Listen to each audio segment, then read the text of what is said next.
fixed your graphic, by the way, so the cup is closer to your face on the thumbnail. He was like way the fuck out there. I'm like, why is he holding the cup like that? Oh, I did that. Yeah, I'm a fucking idiot. No.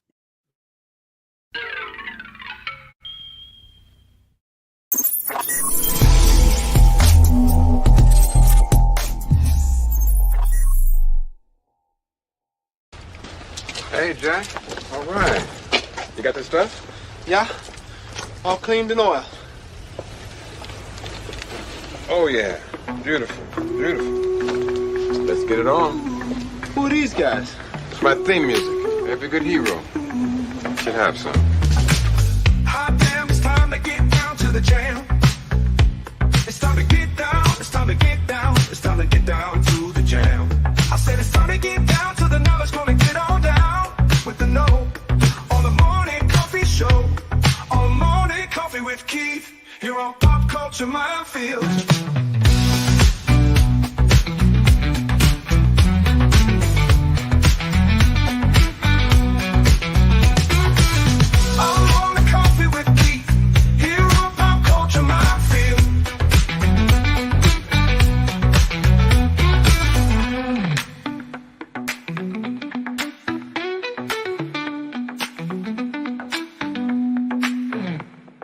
Excuse me, can I get a cup of coffee? Black? Can't you see we talking? White? Good morning, everyone. Whoa, yesterday was National Comic Book Day, and I thought it was important to have today's show be about that, considering how comics really do tie into a majority of what fandom has been about over the last few years. The important thing is to always remember, though, that despite Hollywood's involvement as a medium, comics are very, very important. There are a lot of really talented people that have made a decent living creating comics and allowing and entertaining fans and really just young people worldwide, giving them incredible stories and incredible adventures, which one of whom is a good friend of mine. It's Gary, one of my favorite comic book people. Oh, that's me. Yes, that's you. Mana. But I was actually getting ready to leave, and I was like, "Oh shit, I'm still in here. What the fuck?" Well, I mean, you are the resident expert compared to everyone else currently on this show right now. So, well, because I get nervous about that because I know that I pissed people off in the industry when I tell them I hate comic books, but I love graphic novels. mm-hmm. And I left comic books, you know that in '86 with Secret Wars, and I sold all my Marvel and all my DC comics, and all I kept were like the movie tie-ins or comics that were really important to me. Just all my white boxes gone, and and that's why when you guys start talking like the shit in the late '80s going into the '90s and what happened in the 2000s, I'm surfacely aware, only on the surface. I'm not fond of comic books. I love trade paperbacks when they collect an entire storyline and turn it into what some people call a graphic novel, but it's not. It's a trade paperback because it's a collection, and I'll read them. I like those. It's how I read Death in the Family and all that shit. I just I don't know, man, but comic books, the format, which is the same format for graphic novels, I love that. I love visual storytelling through a series of images. But man, comics are just, who wants to wait 30 days to see what happens next? But that's the thing. That's the way they had always been. That's one of the most consistent things since their creation. And initially that was because they were taking comic strips out of the newspaper and just reprinting them. And then you had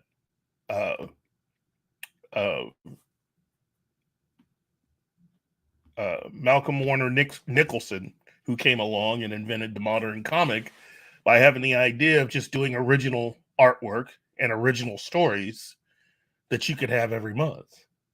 And then he went on to found National Comics, which became DC Comics. And of course, Marvel and Wiz Comics came along, and all the other, the entire industry just grew after that. And for me, I've always loved comics, although like you, I really love graphic novels. And so in that spirit, and I know this is kind of catching you off guard, but if you were to be sitting with someone who's never picked up a comic before, what 3 comics or graphic novels would you suggest to them? Well, right off the bat, the first 2 I ever read were Watchmen, and which also is not a graphic novel; it's a trade paperback. Yes. Watchmen was just a fantastic read, and of course, the other one would be Dark Knight. I like it's different because this goes along with what we were getting ready to talk about doing this month. Well, for October, is doing a greatest werewolf films ever made. And I loved the illustrated Bernie Wrightson novella, novel, whatever you want to call it, graphic novel for Silver Bullet. Wow. It's an illustrated novel. It's a graphic novel. Yeah. And it's beautifully drawn by the late Bernie Wrightson. That's a favorite of mine I would recommend for people to read, because the werewolf looks so much better in the book than it did in the film. One of the worst werewolf designs I've ever seen. I think it was Carlo Ripaldi who designed that for. Gosh, graphic novels: Death in the Family, Batman Year One.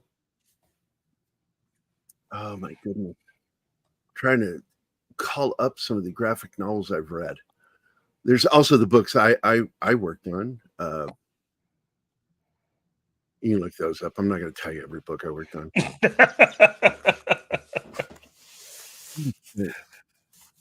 When I go back, despite it being something that pissed me off in '86, I actually do like the main story for Secret Wars.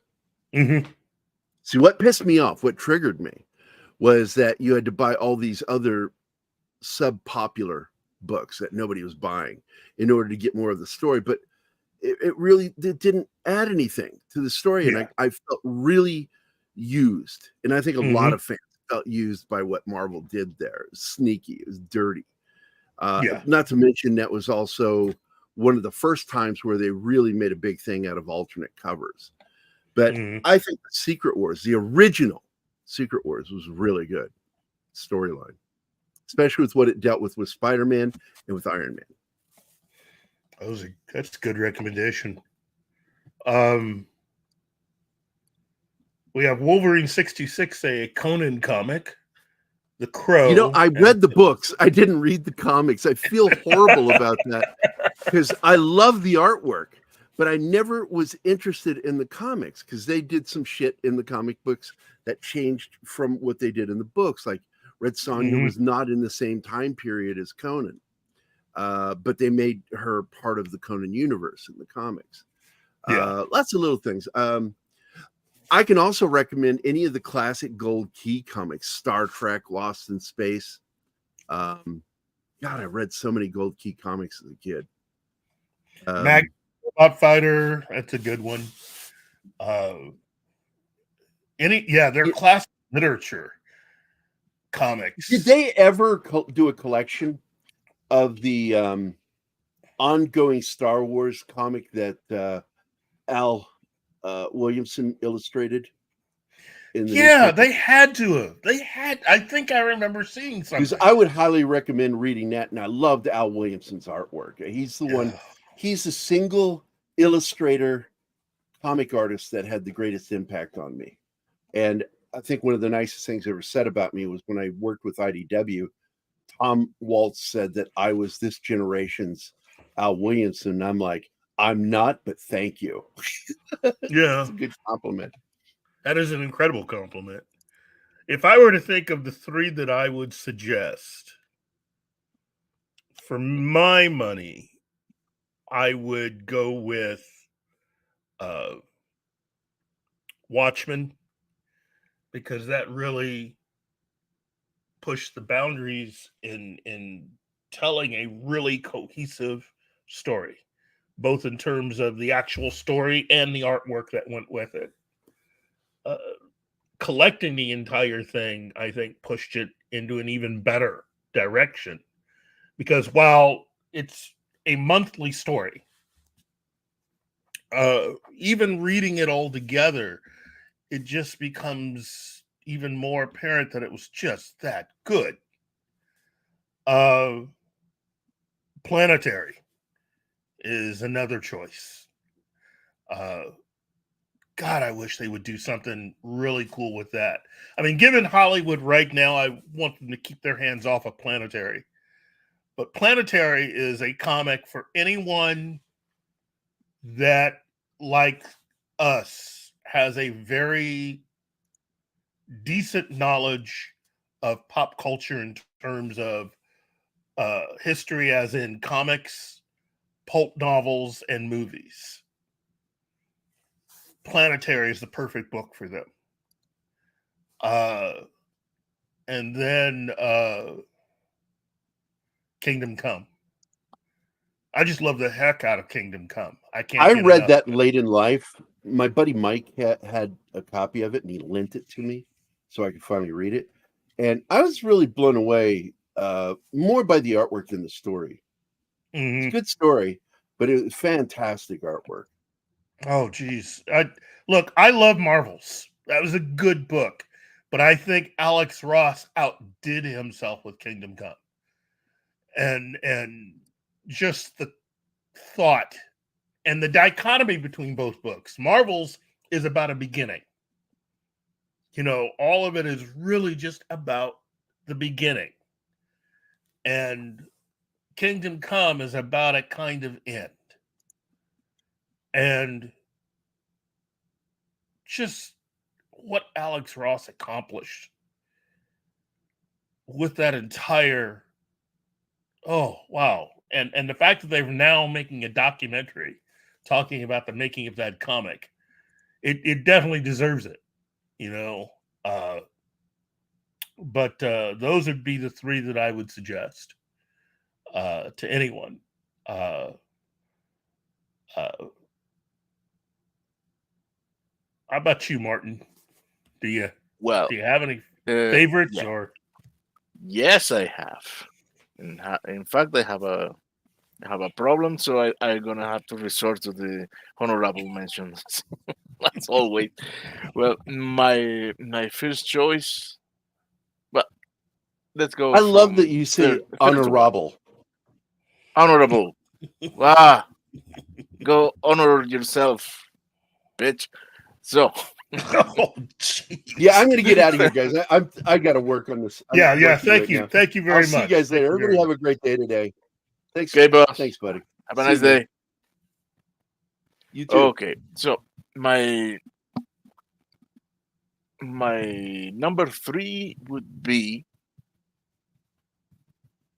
Kingdom Come. Okay. In fact, that is a crown jewel of my collection. Number 2 would be Watchmen. So we're going in the same vibe. Now, Okay. number 1, okay, it's going to cause maybe a little kerfuffle, but that's my favorite comic in the whole world, and I will die on that hill. It is Invincible. Okay. And That's really good. And my honorable choice would be The Crow. I don't put it in the main list because I love The Crow now. Did I say The Crow? The Crow. I love it. I love that comic, but man, it's like watching Seven. it's awesome, but it crushes your heart. So Yeah. I take it very sparsely. Well, that's a very good list. That is a very, for anyone that is not really familiar with comics, that, yeah. And Comic Relief Crusader, I agree with you. Alex Ross is magic. You know, I know I talked about this last week, having just lost John Cassidy. I also considered his artwork up there too. I mean, Alex Ross is a whole different level, but John Cassidy's artwork, which in my opinion was what really made Planetary so incredible.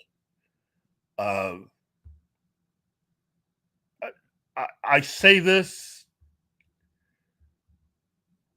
I say this both in awe of that work as a whole, and really, I think that entire comic is laid out in such a way that you really almost don't have to change anything at all.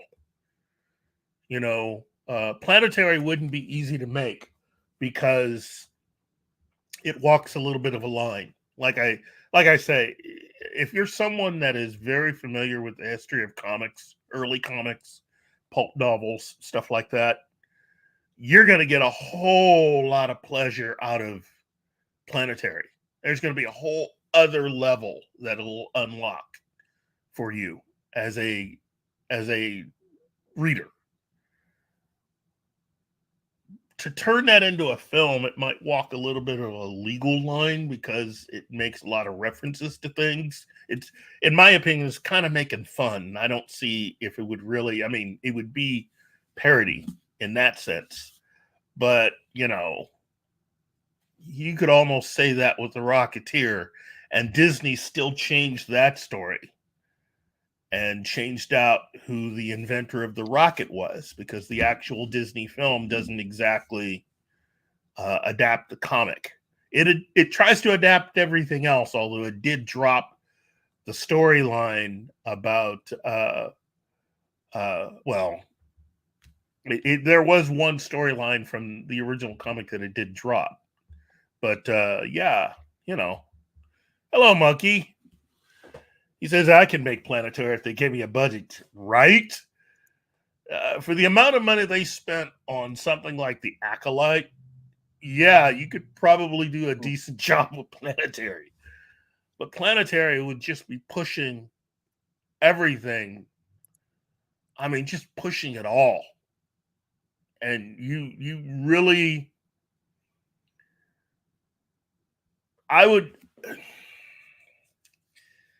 I'm having a struggle internally. Planetary is just that good. I really enjoy that.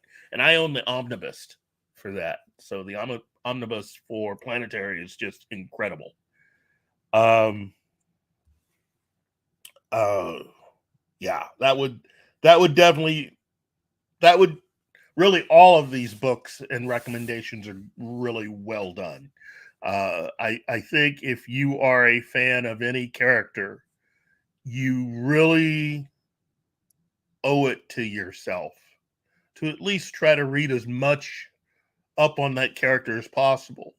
You know, unfortunately, I do know Spider-Man fans that really don't seem to want to, they don't really feel the need to read early Spider-Man comics, especially those particular ones that Steve Ditko initially worked on.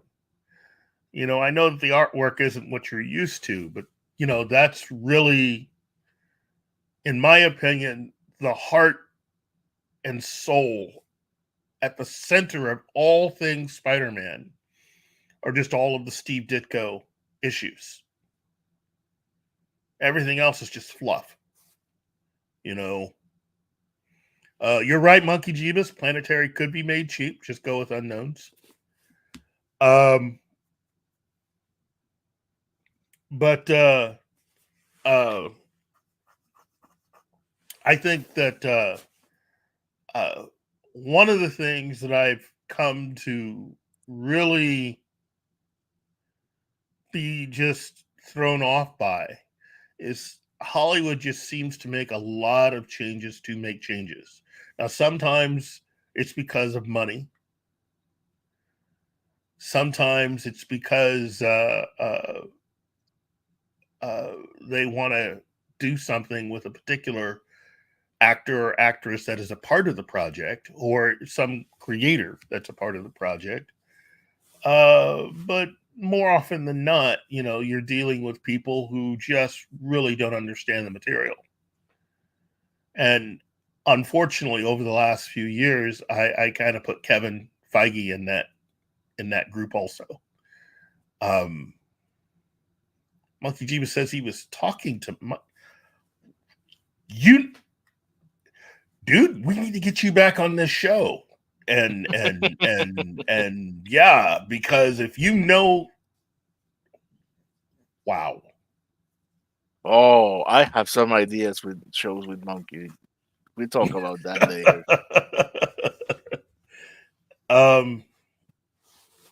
Anyway, Shinovsky says, Keith, it's because they want the credit, saying they made it better. Yeah, you've met them. I know, and it's dumb.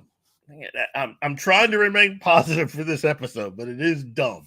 That's what really motivates a lot of the current people in charge of adapting a lot of really good material. They just feel this need to somehow leave their mark on something. And there's a way to do that without being completely up your own backside about it. I think what Peter Jackson was able to accomplish in adapting Tolkien's work and really, I believe that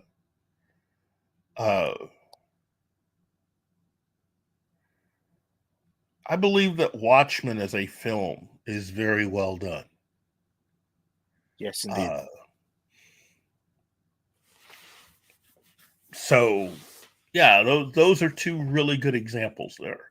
And that's no disrespect to any other filmmakers that have tried that, because I know it's hard.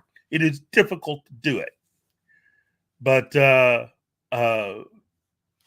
think that those are two really good examples, and it's unfortunate when someone feels the need to change something. And speaking of change, that brings us first and foremost, before we get to the main story, that brings us first to our news. And our first news story. Oh, Shinotsky says, go ahead. Before we go to that news, we have this news. Hellboy, the Crooked Man, is skipping U.S. theaters and going direct to digital in the next couple of weeks. Wow. That is, you know what? Intriguing. Here's my thing about it. It has now been a few years since Guillermo del Toro's Hellboy. Mm-hmm. And given what has happened over the last few years in terms of technology, but also in terms of the quality of what one can accomplish. And I'm talking, again, I brought this up before. I personally believe that if you are out there and you've not at least gone to YouTube and watched a lot of the films on the Dust channel, you need to. There is now no reason, none at all, to sit around and think, gee, there's just absolutely no way we can make a movie for less than, $5 million and make it good. There's just no way that's happening. And then you look at what they're able to do on the Dust channel. D-U-S-T, Dust. I'm telling you, every single filmmaker on the Dust channel if you gave them $5 million, could do way more than what a lot of these directors that are doing a lot of the studio stuff that just is not getting any traction or love, because a lot of that stuff's just soulless as far as adapting material, you know. I would hope that first and foremost that the Crooked Man is a good film. That's my only hope for it. After the last film came out, you know. Yeah.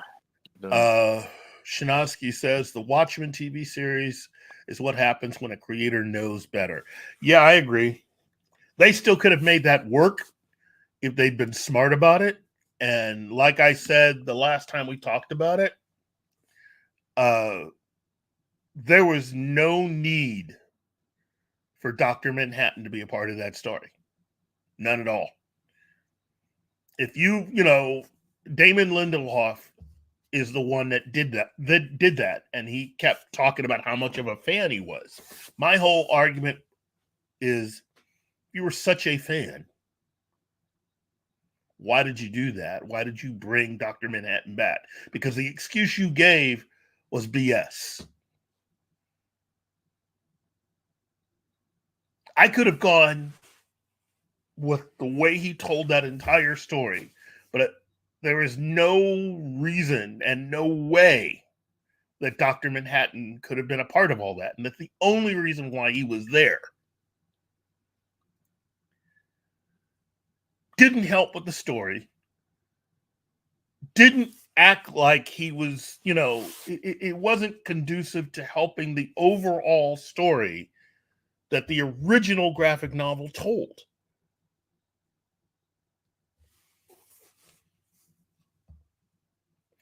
But, you know, it is what it is. And there's a reason why it didn't get a season 2, despite having an incredible cast. So,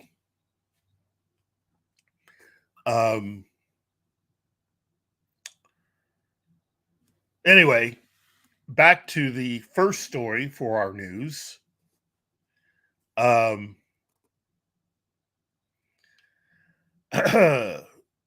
It was revealed today. Well, it was actually revealed a day or two ago. And of course, Monkey Jeebus has already jumped ahead. That they have signed an actor for the Lanterns television series that they are doing. And let me at least say this. I like this actor. Kyle Chandler is a really good actor. Kyle Chandler, though, in my opinion, is miscast. Really? First and foremost, if you are rebooting the entire DC, if you are rebooting the entire DC universe, okay, you can't start out with Hal Jordan being in his 50s. Can't do it. It's a dumb move. Now, this is a picture of Kyle Chandler younger. I tell you, this picture is probably taken maybe 25 years ago. Because he doesn't look like that. I mean, he does. He's aged very well. But yes, if you use the picture that they're using... Yeah, I know. Look, had they done Green Lantern back when that picture was taken, he'd be perfect. I don't know. I think but he's not like that. Well, look, you got to understand what I'm saying. Yes. I get it. It's a rebooting. He really looks like the Hal Jordan in the days of Parallax. Well, but that's the thing. See, everybody keeps referring back to that story, and that's what's being used as an excuse to make him older. The thing No, is, no, no, that's like, I'm just saying that he will look the part if they're gonna make that arc. But if they're gonna start years before that, no, yes, I have to go with you. You're right. It's yeah, not the right age because let me my choice yeah. would be. Oops, I closed it. My choice would be this chap, Glenn Powell. Yeah, that's what I've been saying. And Glenn there you have it Powell, in flight suit. That's your yes, Hal Jordan. that is Hal Jordan. He's got the attitude, he's got the look. He would be a very, very good Hal Jordan. But they don't want him because they want to make him older on purpose. Because it'll make it easier. And this is the same reason why and how they're doing it with Marvel. They're going to try to do this with Spider-Man 2 as well, I should say. And it's bullshit, in my opinion. Pardon my French. It's bull hockey to do this. But if you are rebooting the entire DC universe, you do not start out with Hal Jordan being a man in his 50s. That does not work. I'm sorry, it doesn't. In fact, here's my other, and this is the part that a lot of people don't seem to, the people that have found me offline and really have gone at me for saying this, they seem to miss the other half of the argument here, which is, oh, hello, Anima. Ah, the incredible Anima. Thank you very much, Anima. The other half of this is the fact that they're going to have Jon Stewart and make him a young guy in his 20s. That's also dumb. Yeah, that age gap is like too much. Well, on top of that, it makes no sense. By doing that, it shows that the people putting the show together have no understanding of who these characters are. This is one of those instances where you really do need to know who these characters are. And for me, what has really been disturbing to see over the last 15 years is how something that I've enjoyed, I did enjoy the show, the Justice League animated series, has effed up everything. Again, let me just tell you, that animated series, while well done, is not an adaptation of the comics.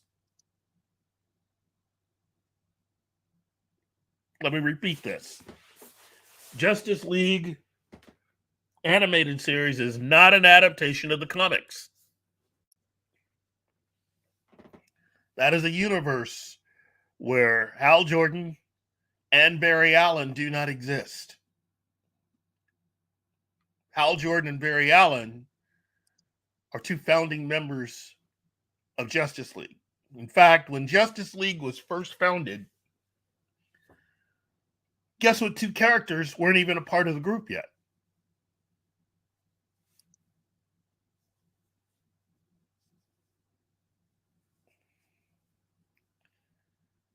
I could wait a little bit and let a lot of you guys Google this, but I'll go ahead and tell you. Superman and Batman were not members of the team. They are not original founding members of the Justice League. They came later. Martian Manhunter, Wonder Woman, Green Lantern, The Flash, and I think Green Arrow were the original founding members, if I remember correctly. They defeated Starro. Exactly, Starro. Yeah, Starro. The Conqueror. Yes, the Conqueror. But yeah, Monkey Jeebus. Look. It's one of the reasons why everything is so off. You've had people try to make the connections, but the thing is there are too many differences uh, uh, between shows and between the comics with the Justice League series. Oh, I'm sorry, Aquaman, not Green Arrow. Thank you, D-Bud Martin. Aquaman. Aquaman's a founding member, not Green Arrow. Ollie arrived later also. You could make that work without Superman and Batman. There's a reason why the heroes that got together. And this is one of the reasons why I keep saying it is important to continue to read books. And if you say you are a fan of a character, but you haven't gone back to at least read the initial adventures and to see how they got to where they are, you're not as big of a fan as you think you are. I'm not saying you're not a fan. You're just not as big of a fan. There's a lot more out there. And you have to have a very good understanding. And one of the things that the Justice League animated series did is it damaged Jon Stewart. Because you got people thinking that what you saw on the animated series is Jon Stewart's story. And it's not. There's a lot cut out. And when you start monkeying with stuff, when you start changing things, you lose the understanding of why a character is the way they are.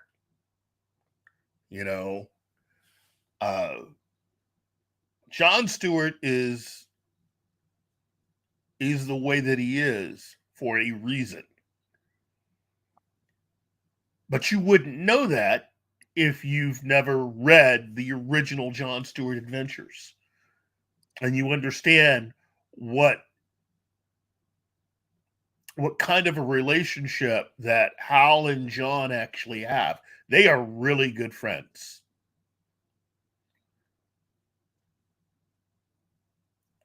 And rewriting their story, aging one up and you age the other one down, that would be like if they remade Star Wars and had Han Solo in his 50s and made Luke Skywalker a teen that was about 13 years old.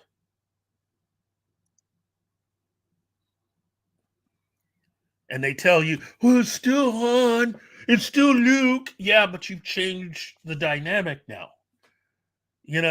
It's a much different relationship having that much of a gap in age.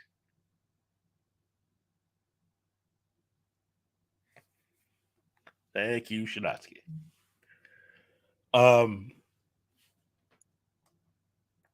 This is one of those things that really has to be understood. Hal Jordan is important because of his relationship and the kind of relationship that he had with Barry Allen. What doesn't make sense is if you're going to introduce Barry Allen into this new DC universe and have him be a young man in his mid-20s, and you've already have Hal Jordan in his 50s, it makes no sense. There is a whole story with those characters that if you're someone that has never read any comics that were published or created prior to the year 2000, heck, prior to even 1980, for those particular characters, you are missing out on a lot of stories and a lot of reasons why there were a lot of Green Lantern references in the Flash television series on the CW.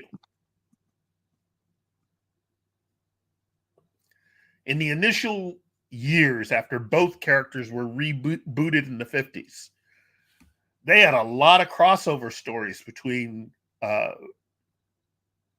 Green Lantern and the Flash. They worked really well together.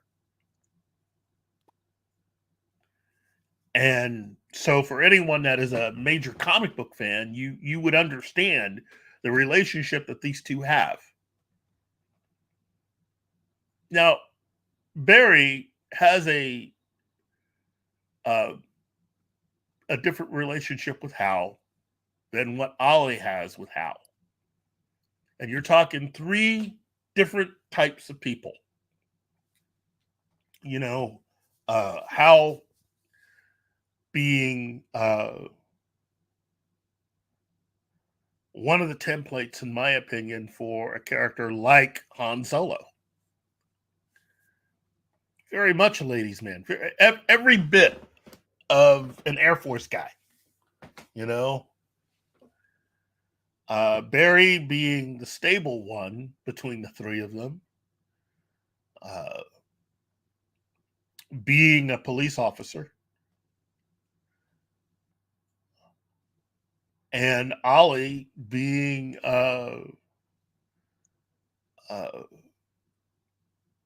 best way to put it is a reformed, wealthy adventurer.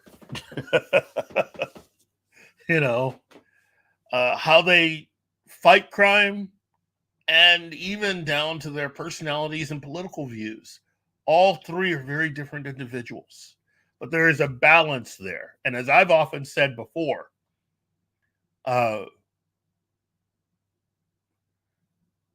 there is kind of like a Kirk, Spock, McCoy type relationship between those 3 characters.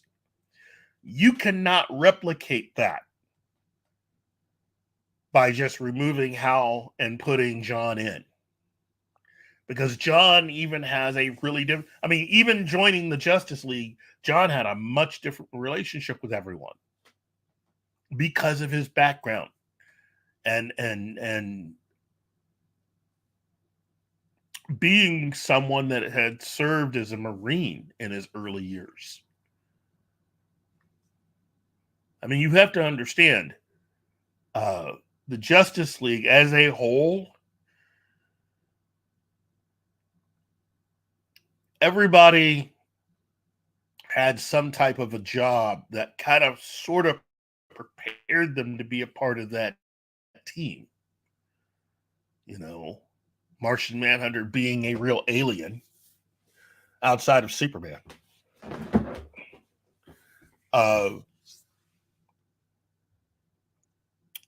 Hal Jordan being a former Air Force, well, he's an Air Force test pilot, really, but he'd formerly been in the Air Force. Barry actually being the only one that technically is a cop with a badge.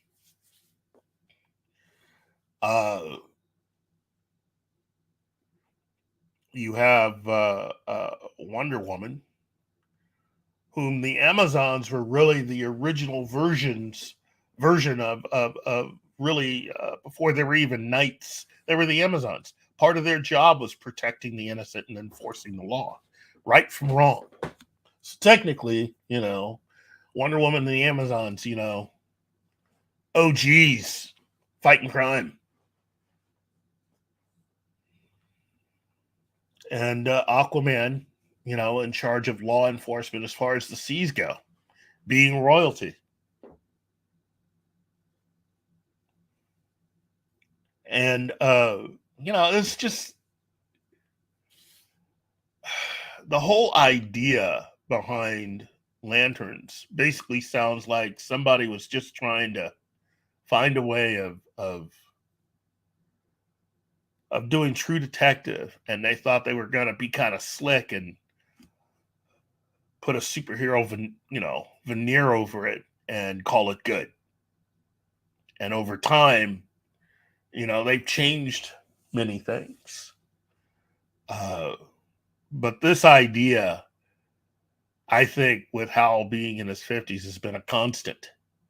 You know, and that just shows that the people that are behind all this are just idiots. Because you are wiping out a lot of story for Hal. This is an opportunity to show people who only know Hal as some old guy when in actuality, all of his old stuff was because he was infected with something. That entire storyline, which in the history of Green Lantern it's only a couple of months is that storyline. And yet, you got a lot of people thinking that it was the dominant thing. That's really who he was, and it wasn't.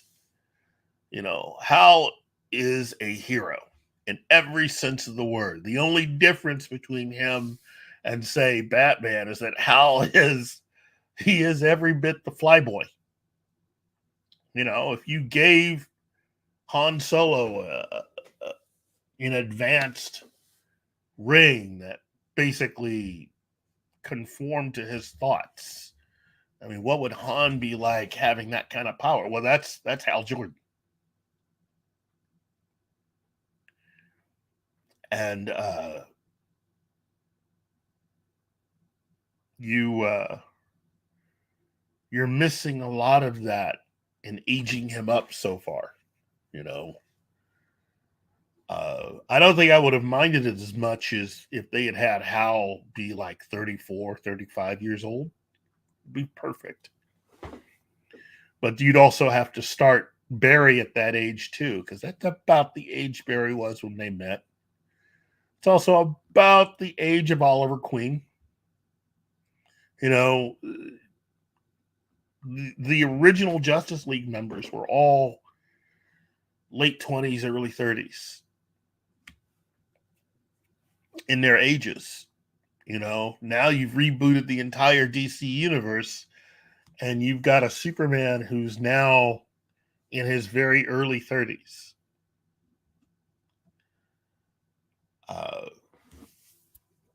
If you're going to create such disparity in ages, it's not really going to do too much for you. And again, I enjoy Kyle Chandler. I think this is one of those instances where, being a comic book fan, you can definitely tell that Kyle Chandler isn't, because he and his agent should have argued for one of three parts. I mean, if I were in charge of the entirety of the DC universe, film, television, animation, Kyle Chandler would be a really good get as an actor. But what would you cast him as? My initial thought, King Faraday. Kyle Chandler would be a great King Faraday.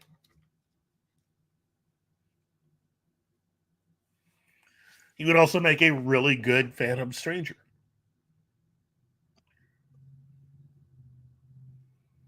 Or I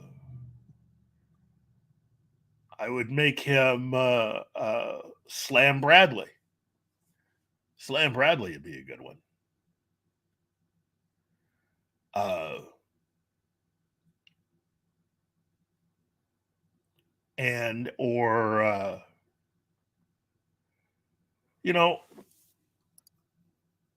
Even making him probably the Spectre, Jim Corrigan.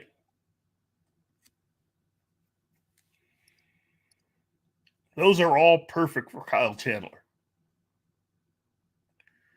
But if I had to pick one, King Faraday.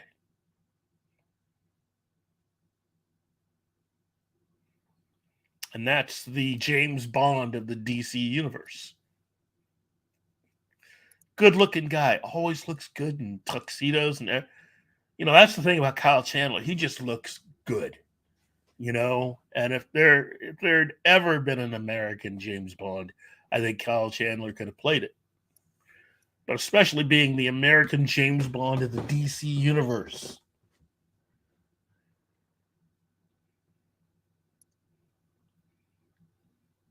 So, Wolverine 626. It's a shame the Arrowverse wasn't able to get John Diggle as Green Lantern. Yeah, well, I wasn't in favor of doing that either. Here's my thing with it. It would have been different if that had been the plan from the very beginning, was to have Diggle as a Green Lantern. I don't care what they say. That was not the plan originally. Okay, which means they effed it all up, and I was not a fan of that. Plus, all those references that they had for Green Lantern were all references about Hal, not about John. They had nothing to do with John. They were hoping to get Hal Jordan as a part of the Arrowverse, and they weren't able to make it happen. So then they changed and did that whole thing where, oh, yeah, we always got to make it about John. No, they weren't. They had, look, the actor who they, had playing Diggle is a really good actor. I really enjoy him. But yeah, you can't just instantly change a character and go, hey, we magically have a Jon Stewart. No, we're not going to do that. That's just dumb. Wolverine 626 asks, Kyle Chandler would have been a good Jonathan Kent or Perry White. I agree. He would have made a very good Jonathan Kent, and he would have made a very good Perry White. They already hired a Perry White and Jonathan Kent. If I had to pick another character, though, hey, Martin, could you bring back up that picture of Kyle Chandler again that you had earlier? Oh, give me a minute. Okay. There is a character that Kyle Chandler would almost be. I mean, no, he'd be perfect. There is one part Kyle Chandler could have that he actually would be perfect for. I mean, perfect for. He looks basically like the guy. I mean, There you go. Okay. Morgan Edge. There you go. Morgan Edge. Who's that? Morgan Edge? Oh, that's a Superman character. He's the guy who came in and he bought the Daily Planet. So he became Perry White's boss. He became the owner of the planet. Now, Perry White still was the editor-in-chief, but Morgan Edge owned it. And Morgan Edge is a character who was more or less a foil in many ways for Perry White. He wasn't a bad guy initially. He was just a guy that had a different point of view and trying to get the paper to make money. And I think eventually he became the guy who wanted to merge the planet with his other holdings that he had in media, WGBS. And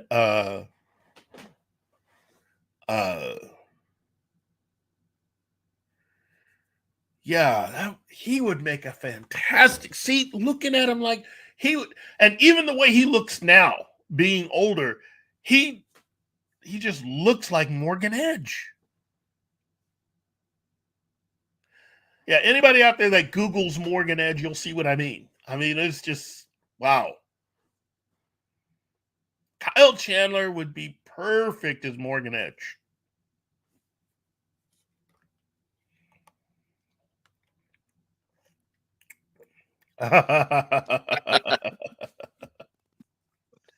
Would be nice. It'd be different. It would be different. Personally, if I were going to play anybody in the DC universe, I would want to be Wonder Woman. Lucius Fox. Oh. You were close. Lucius Fox. Because of what Lucius actually means to the DC universe and to Batman especially.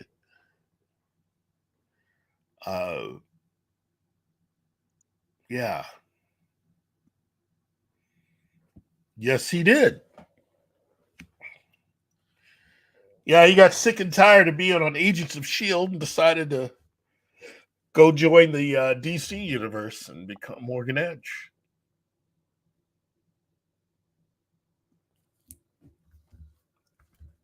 But yeah, let's go over that story. Let's see. HBO's Green Lantern series Oh finally my! cast Hal Jordan. What happened? What? Bunky says, "I have to watch. I have to see that. I have to."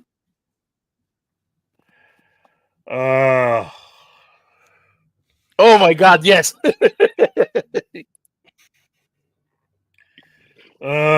Just Do wait. I really want to Just see it? wait. Oh yes, of course we're gonna see it. What do you mean?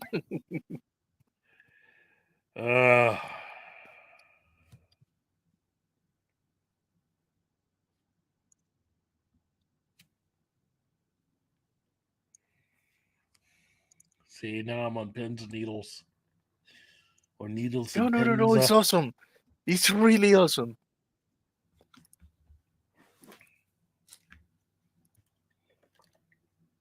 There you go. Yeah,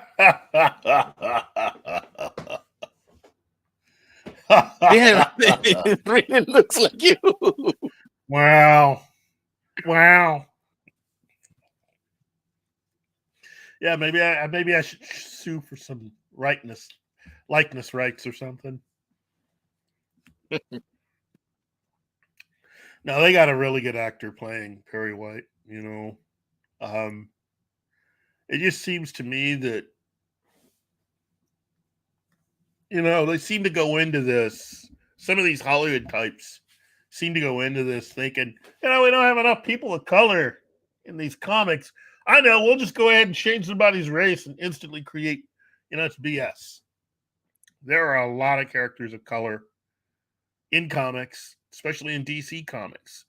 What happens is a lot of these characters, especially nowadays, they get buried or they mysteriously disappear. There is this tendency to not acknowledge characters who actually do exist. It's almost like there's this blind spot in Hollywood where they can't see certain characters. I don't know why that happens, but it is really perplexing to me how people who have grown up reading these comics, and so that would be like in certain instances where supposedly you got a bunch of people reading Marvel comics and they think it's just better if as Captain America you just made Steve black because there's not a hero in Marvel comics that matches up to Steve. You got people like me going, but there's Falcon. There's Falcon. I have no idea what you're talking about. Never heard of him. And that's basically the way that it is. It sucks to see that happen.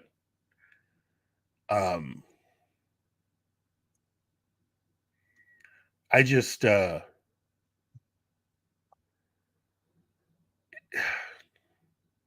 don't know. It's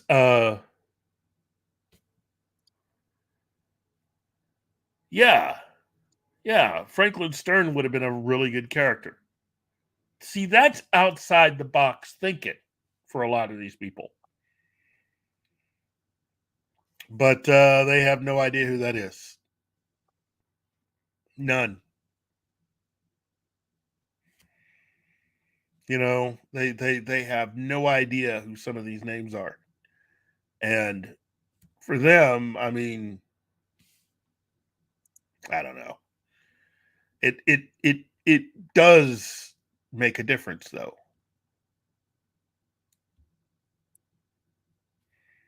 Or maybe it doesn't. I don't know. I look at a lot of this stuff and I'm just, if you are overseeing DC Comics and you're trying to translate that into something and you want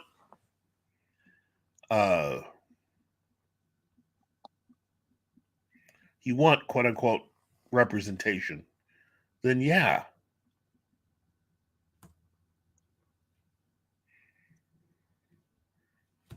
But you're right. Wolverine.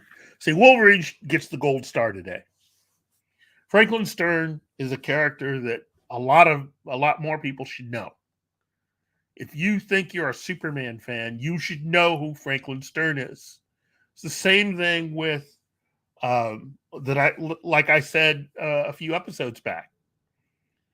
The most embarrassing thing about Tim Burton's Batman film is the fact that instead of making Harvey Dent a black character, because you had a particular black actor that wanted to be a part of it, and that was the only thing he could think of.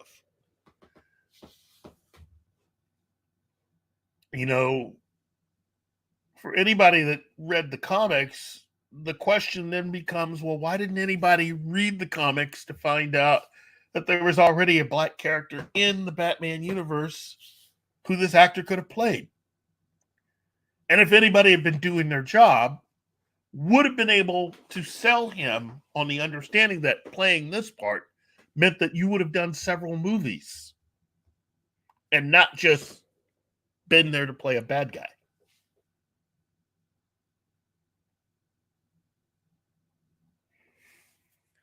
So a lot of these decisions are made more out of ignorance than anything else. And it's a great example of why you need to have someone in charge that actually knows the comics. I'm not saying that James Gunn doesn't know, but I don't think he's as knowledgeable as he likes to think that he is. So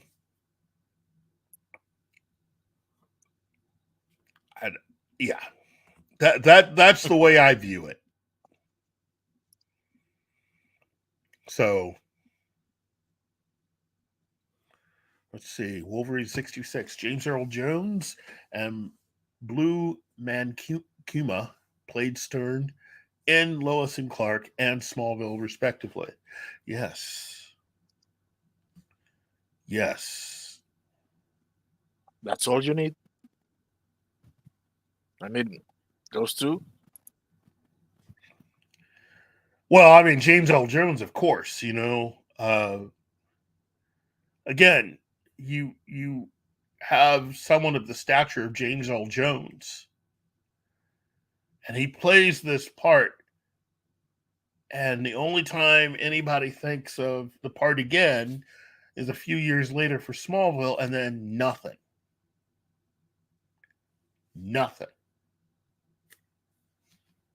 Wendell Pierce. Again, Wolverine 66, he nailed it. Wendell Pierce would have made an incredible Franklin Stern.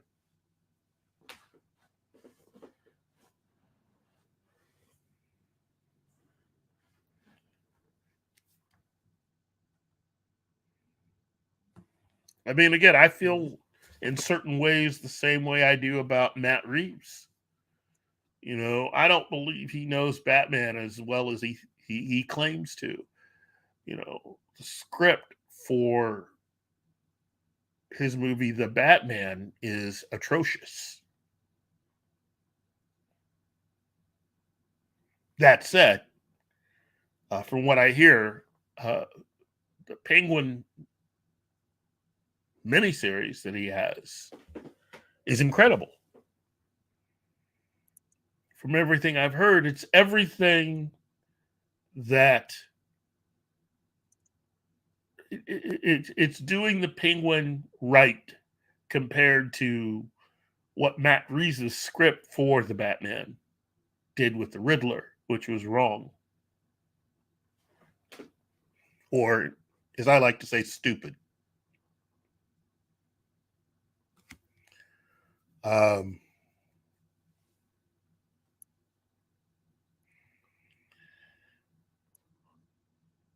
Country Shape Media, you know what? That's not going to stop them. JJ is still trying to get that thing made. He said, for example, Superman, they would have no need to race swap Superman when there's already is a version of the character. Yeah, there's two black Supermen, and JJ is not interested in using those. He wants a black Clark Kent, is what he wants.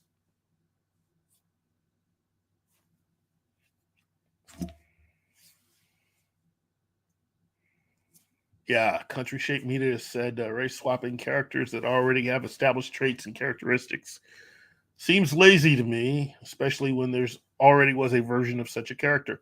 You are correct. You are correct. Again, speaking as a man of color, someone who supposedly they're doing this so that I could somehow see myself when, I can just look in the mirror and see myself, but see myself within the story.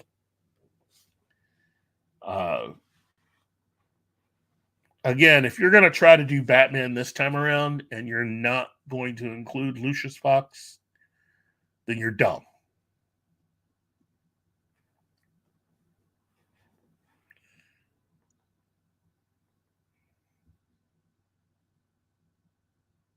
And I agree, Earl Cooper. That's a good one. That's a deep Batman cut there. But Gary at Nerdiness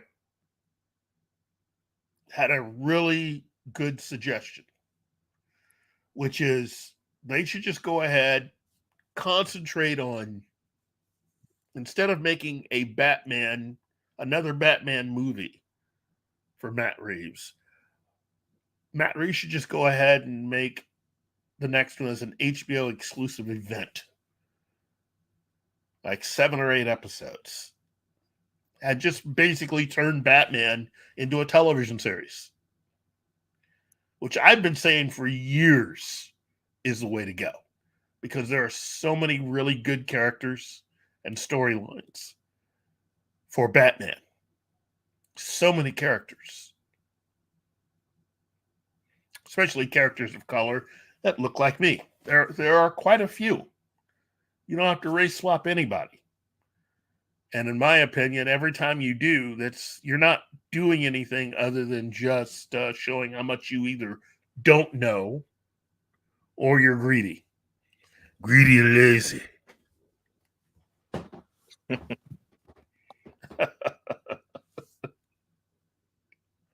But that's my view on that.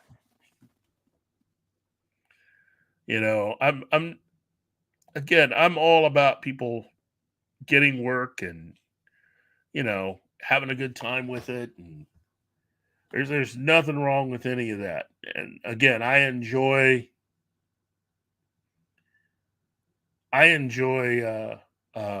Wendell Pierce as a performer. He's just a great actor. So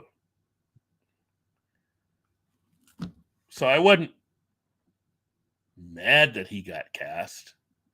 I was a little disappointed because it just showed me that James Gunn may not be as interested in the whole of the DC universe as I was hoping he would be. You're trying to create this living, breathing universe, and you want to show a balance there, and that's fine. But why would you skip over, Franklin Stern? Mm-hmm.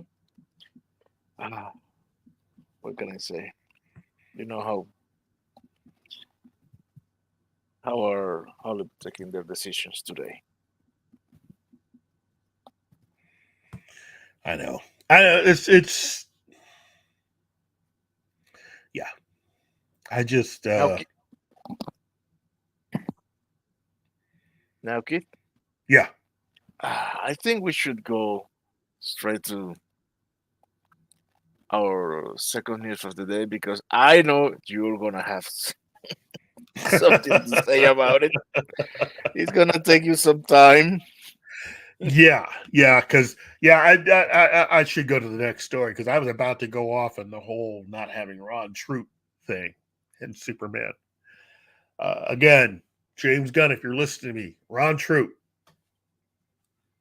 Anyway, yeah, let's go to our next story because I'm I can definitely say this to end this entire thing on the Green Lantern casting. I hope the show is good. I hope the episodes are good. I wish Kyle Chandler all the success in the world because I've always liked him a lot as a performer, you know. But do I have any hope for the television series? And the answer is no. I have no hope because it's screwed up from the get-go and it has nothing to do with who's cast as what. It's just the basic story is just completely screwed up. And I don't really see them fixing it anytime soon. So anyway, but as Martin suggested, yes, we have a second story here. Okay.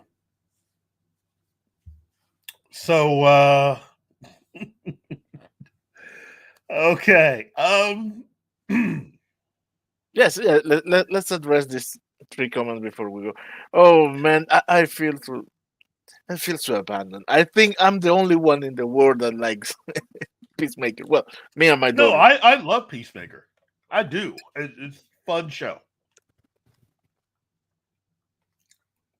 I agree, you know. It's too bad he couldn't let it go if you're doing a full reboot. Because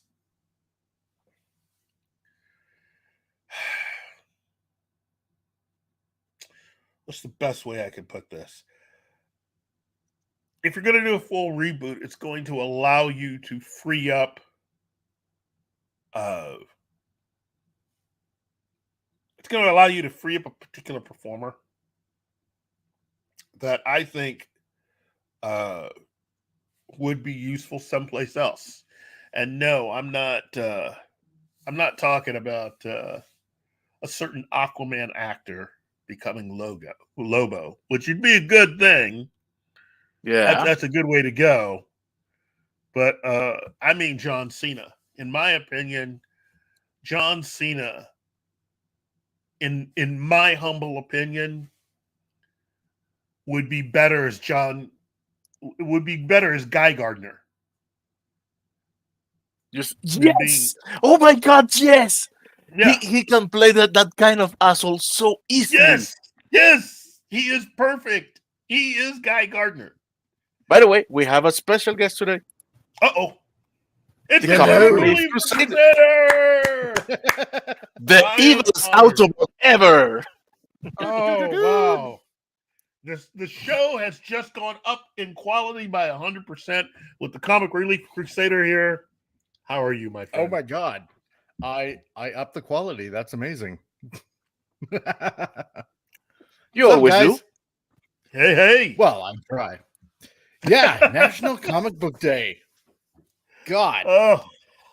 Oh, we could talk for ages about this kind of stuff. Oh, you're telling me? Oh yeah. Yeah. I can hear Keith's trouble of knowledge for hours, and I have. You know what, I'm so though? sorry. The one who I would defer to would be the Comic Relief Crusader. Very Really? knowledgeable. Oh yeah, yeah, you know No, I fake it really well. a lot. I mean, look. Let me at least do this because I want to show an example of something. Right. If I had the power over the MCU, Right. to grant you one casting, and I said, just name me one performer who I could have be Ghost Rider. Ooh. Who would you want? Oh God, that's a good question. For Ghost Rider. Huh. You know what? Yeah. You know what? Ryan Gosling wouldn't be too bad. Oh, look right at you, everybody. That is inspired casting. Oh Yeah. my God, that is so good. As Johnny Blaze. He would have to be Johnny Yes. Blaze. Yes. Yeah. Okay, let me tell you something. I'm a grief crusader. You tell me. Personally, I don't like that character. I don't like Ghost Rider at all. Okay. All right. Fair And enough. man, even I am thrilled with that casting you have made. Yeah, no, I think he would be a really good pick as Johnny Blaze. I do. You know, and I know. Let's see. I think he's played some really good characters. You know, I mean, he was. Oh God, he was a riot as Ken and Barbie. You know. Oh yeah. You know, and I didn't. I kind of didn't mind him in Blade Runner 2049. Kinda. Yeah. You know. No, I think he'd be a good pick. I think so. That's a fantastic pick. I mean, Yeah. I never would have thought of that. And Yeah. see, you just proved my point. Exactly. So I Oh my God, never just would have here, come up with that Joe one. Haley. Wow. He's too short and, Thank you, and a little too old. Just slightly. Yeah. You know what? De-aging effects can do wonders. You know what? There's always a place for any good performer that is a fan. You know, you can make it work with almost anything. Yep. I'm sure that they could find a place for Jackie, either in both Marvel and DC. Yeah, totally. But I think with this next story, your timing is impeccable. Oh, really? Oh yes. Okay. Well, speaking of, please be Transformers. Please be Transformers. Speaking of Johnny Blaze and Okay. and Marvel, really, there is a new book out. Chaz Gower has written a new book titled "Stanley Lied: Your Handy Guide to Every Lie in the Origins of Marvel Comics." Yeah. So he's going Okay. there. Why Bleeding am I Cool not surprised? had Of course, it's Bleeding Cool. And yeah. Look, I've said it before and I'll say it again. I like Stan. I do. I've always liked Stan. I grew up with the man. Yeah. But I'm not going to sit here and say that everything he did was on the made people happy. There's a reason why he had a very rocky relationship for several years with Jack Kirby. True. And Steve Ditko. Look, you create one of the biggest characters in comics. Yep. There's a reason why Steve Ditko never took and cashed any of the checks. And again, to me, Stan will always be Uncle Stan. Yep. But he wasn't perfect. I'm not. No, I don't course claim not. to be a perfect person. But there were certain things that he did. Now, it's not on the same level as, say, what Bob Kane did. Right. Because that, I hate to say it, but what Bob Kane did was bad. I mean, that was just plain awful. Right. But Stan Lee, he was just a guy really trying to help his company be better. And after having gone out of business one time, to come back in, be the boss, and do it the way that he wanted it done, I understand.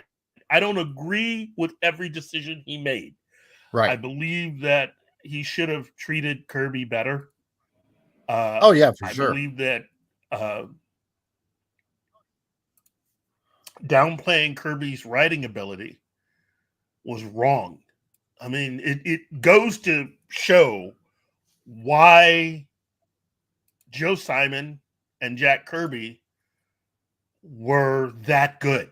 As far as I'm concerned, they are the greatest team in the history of comics because both of them could draw and both of them could write. That makes them a threat. And on a level that no other team I've ever seen has ever been like. You have any two people that get together and do that today, they can name their price working on any comic. Yeah. No, I agree. And I mean, they're. Oh, sorry. No, but go again, ahead. I get what Stan was trying to do. Repurposing characters that he didn't create, and stuff like that. I mean, yeah, you were saying you were going to say. Well, I mean, yeah. Here's the thing, right? Because I mean, I don't know exactly. I mean, I didn't mean to interrupt. No, that's fine. I don't know exactly how the Marvel method, as it's well known as, who really came up with it. I mean, Stan kind of said that, he kind of came up with it. Some other artists would say otherwise, right? And Stan mainly, I think, when it came to stories, he came up with the general synopsis with stories, and he would usually credit himself as the writer, when mostly I would say it would be like up to a lot of artists that kind of came up with the stories, like for example with Jack, and I think even oh god, I'm trying to think who else a little later on, a lot of other writers that came in a little afterwards, like Dick Ayers. I mean, because he said that he did enjoy the Marvel method, and it would allow him to properly pace the story and not be glued to a writer that had written, and and he did say that he liked Stan and who was it, Tony Isabella, who both gave them like the 1-page outline for the story, like sometimes even over the phone. But you have other people that didn't like it as well, like god, I'm trying to think, the one guy that was over at DC, oh, what was his name, god, I'm trying to remember. Julius Schwartz. I think Julius Schwartz, yeah. And what was it? God, I don't know. Other other people. I'm trying to pull names out of the hat that I'm trying to remember, but some people didn't like it, some people did like it, and and when Stan would give the outline, and other people would generally be writing the story, sometimes they'd be like, hey, I kind of wrote this story, I think I should get like better pay.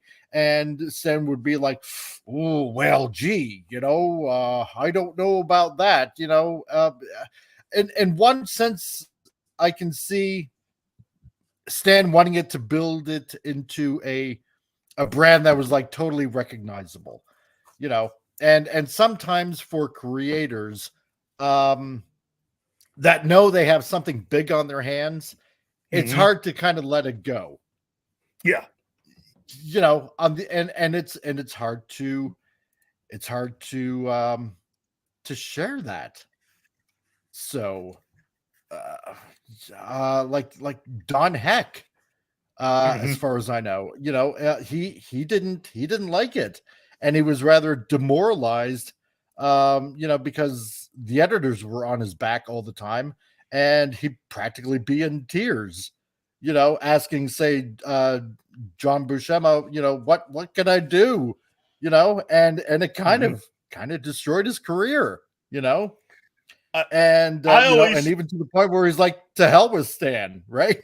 yeah. So Well, I always thought that this era of comics, you know, 1950s, 1960s, would be a very good area that someone could have a television series, kind of like Mad Men, except all about the comic book industry, and just do that. And that'd be compare and brilliant. contrast two companies competing against one another, you know, a DC type of company and a Marvel type company. And you see all these casts of characters. And just like with Babylon 5, you think you know how the story's going to go. And you go a few years and things change. People change. The way they operate changes. And and suddenly, you know, everyone that you thought that you knew how that story was going to go, you end up feeling a little different about them as the decades, I mean, you know, roll on. Yeah. And again, I grew up with Stan Lee. I like the guy a lot. Yeah, that me doesn't too. mean I can't acknowledge that he did do certain things that were kind of sketchy. Right. And I think the guy was a genius for being able to pull off what he did with the characters that he had. But to be fair, I think Fantastic Four is more of Jack Kirby's book than Stan's. It's not to say that it's not that Stan didn't have anything to do with it at all. Stan was a great boss. Nobody else could have run that company during that period. Yeah. Okay, you needed Stan Lee. Yeah. But there were certain things that I think worked better with certain people. I still believe to this day that Steve Ditko was the best of Spider-Man. That doesn't mean that, you know, to hate on anyone else that came after.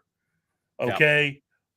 But Steve had a certain way, and there was a certain innocence that he brought to that character initially that Stan, over time, well, I can't get away with saying that either, because knowing what I know about what Steve was wanting to go and the direction he was wanting to go, it would have been radically different eventually from what we ended up getting with Spider-Man. So I think over time, people would have, you know, come to hate the character. So, you know, Stan being who he was, that helped, having that personality and the way you view things. But with Fantastic Four, I think Jack was able to prove that he had a lot of creative strength, and that going to DC after leaving Marvel, after he had gotten mad at Stan again, going to DC in the 70s and creating basically a majority of what allows DC to still be standing today. I mean, come on. The New Gods, even Stan was in awe of that. Yeah. Because when he came back to Marvel, all Stan could talk about is, you got to do that for me. You got to do that for us. You got to do that. You know? Well, the thing is, there was an interesting thing that a couple years ago, Rob Liefeld said on his podcast, right? And I think it kind of encapsulates it perfectly. He said, something along the lines of, you know, when he was talking about Jack Kirby and Stan Lee, he said, you know, Stan Lee was the DJ, but Jack Kirby was the musician. Yep, that's it. And that's it right there. that is it right there, right? Yeah. You know, who made the music happen? It was Jack. Who you know, who basically put it out to market? That was Stan.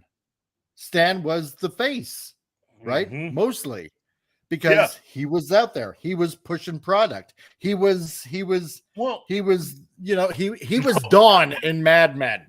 That's what he Yeah, was. yeah. You Right? make it sound like a drug dealer. He was pushing product. Well, but Yeah, that's exactly. but that's what you got to understand. People need Yeah. to understand that almost from the get-go, the moment National published Superman, Yep. they were the hit. They were it. Yep. And that was huge how big Yep. Superman was to kids. Mhm. And so to a Mhm. year later, for them to have Batman a year later, Yeah. Yep. they were set. Yep. And so when Marvel went out of business and then came back with Stan, Stan literally was dealing with basically a brand new company. Yep. And they didn't have the kind of money, resources, and contacts that DC had. You got to remember, by early 1960, okay, DC Mhm. Comics had an almost 20-plus year relationship with Hollywood. Yeah. You know, they were making movies, True. they were doing TV shows. Yep. That's the real reason, I think, why Stan wanted those things, because he saw the biggest company of that time, they had all Mhm. that stuff. And he knew that if they were going to continue to compete, they needed to compete on that level. I mean, really, when you think about it, whether it's business or sports or even in life, you got to look and understand who is the biggest, who is the number one in the direction and the path that you want to go. Yep. Emulate that and then do better than what they're doing. And that was the formula. That's what he used. Exactly. Exactly. And that was a big thing, like you said, especially getting into the 70s. And Yes. and it I don't want to say it irked Stan Lee, but you know Mhm. what? He even admits it, like well, I shouldn't say admit it, but that itch, he even said it like basically in 1975 at the San Diego Comic-Con in 1975, which you can catch that you know, that video that I put out last year, literally last year, on my channel, because I got the whole conversation right there, where Stan Lee is saying to the entirety of the whole entire panel, like everybody that's out in that panel in 1975, that he wanted to bring Spider-Man to the big screen back in 1975. And I have that whole interview on my channel. He wanted it so bad because DC had it. DC had it. And it was around this time that Marvel, well, they were having some failing issues here and there, right? Well, And 1975, that's 2 years after the Super Friends cartoon. Yep. Exactly. So, and DC this was is killing it. also, yeah, this is also with Spider-Man being on the Electric Company. I mean, Spider-Man was out there. Spider-Man was big, but he wasn't Spider-Man. He was Spider-Man, you know, and meanwhile, DC was just having a ball. This is the 1950s Superman. You know, you had George Reeves, he's Superman. 1960s, Adam West, Burt Ward, Batman and Robin. Oh, even before that with Batman. You know, with the old TV shows. Yeah. Oh, yeah. Where he's just basically in that ordinary house. I love that. Yeah. And then by 1974, you not only had Super Friends, I think you're getting ready to launch Wonder Woman. Oh, that was a little later on, I think. No. You're right on track. The first Wonder Woman TV movie was in 73. Yeah. And so then she came back in 74. But Mhm. you're also launching Shazam on Saturday morning. Yep. And I mean it's just all coming up DC, Exactly. you know. And so of course he wants that. Yeah. You know? And he's trying to chase it down, and that's why I put it out there, right? Well, I can't say anything, but and you didn't hear it from me, folks. But I've been in talks with Hollywood, or and I'm kind of paraphrasing, obviously. But yeah, he wants that so bad. And it was even around this time, like a lot of the Marvel books weren't exactly selling. And it came to a point where he would even blame the artists, not the writers, but he would even blame the artists for books that weren't selling, which was totally wrong. Totally wrong.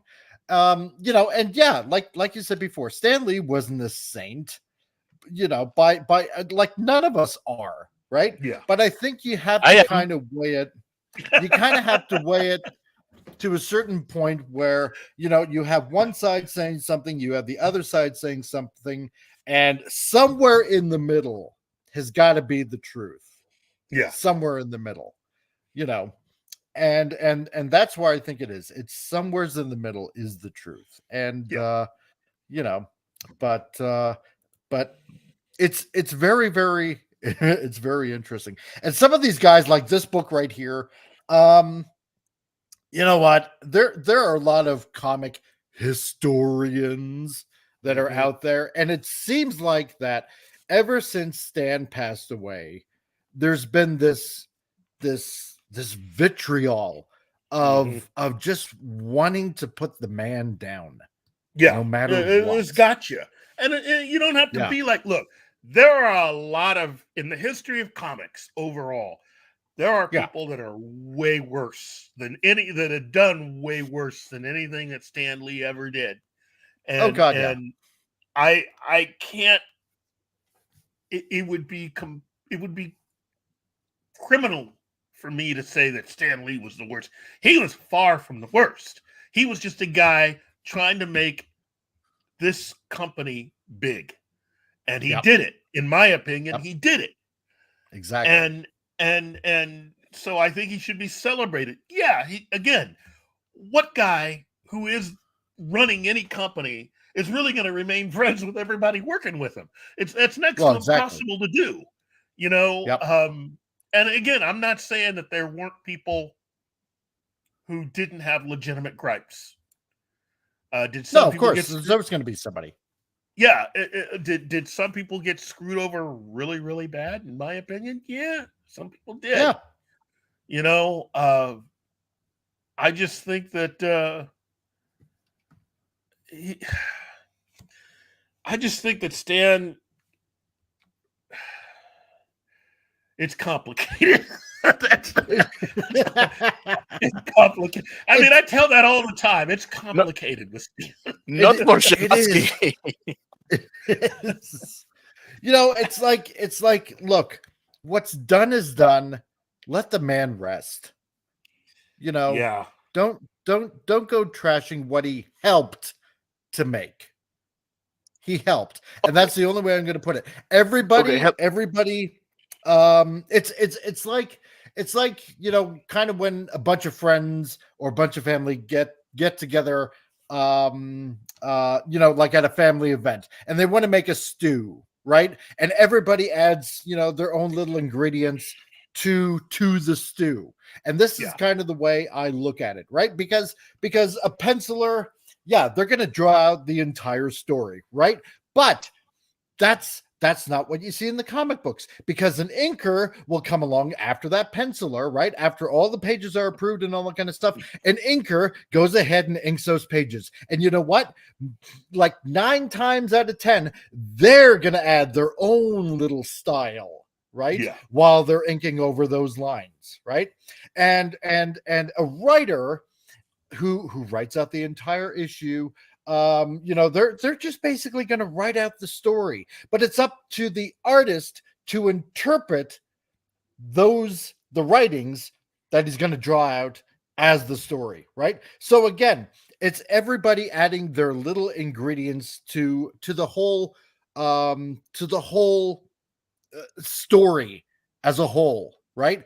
Everybody had a little part to play in making these characters fantastic. It wasn't just Stan Lee and Jack Kirby. No, it was like Stan Lee and Jack Kirby and an inker and a colorist and an editor and everything else that made all of these characters great. And it's the same thing with DC as well. So, you know, it's everybody that's adding their own little ingredient to whatever issue you might have read. Yeah. Unless, of course, you had an artist that was also the writer and on top of that also the inker, then fantastic, you're multi-talented. But sure, did Stan Lee lie? I'm sure he did about a few things here and there, but a book like this, you're making him out to be like the uttermost villain in the history of Marvel Comics. Yeah, you're putting him on the same level as, say, you're putting him on a level that matches what. Okay, look, let me cover myself by saying, according to Steranko, you're putting him on a level with, say, Will Eisner, and that's Will Eisner was, according to Steranko, was not. He was the guy for whom Bob Kane learned from. Yeah. And so if you're talking the patron saint of using people and doing things that are not above board,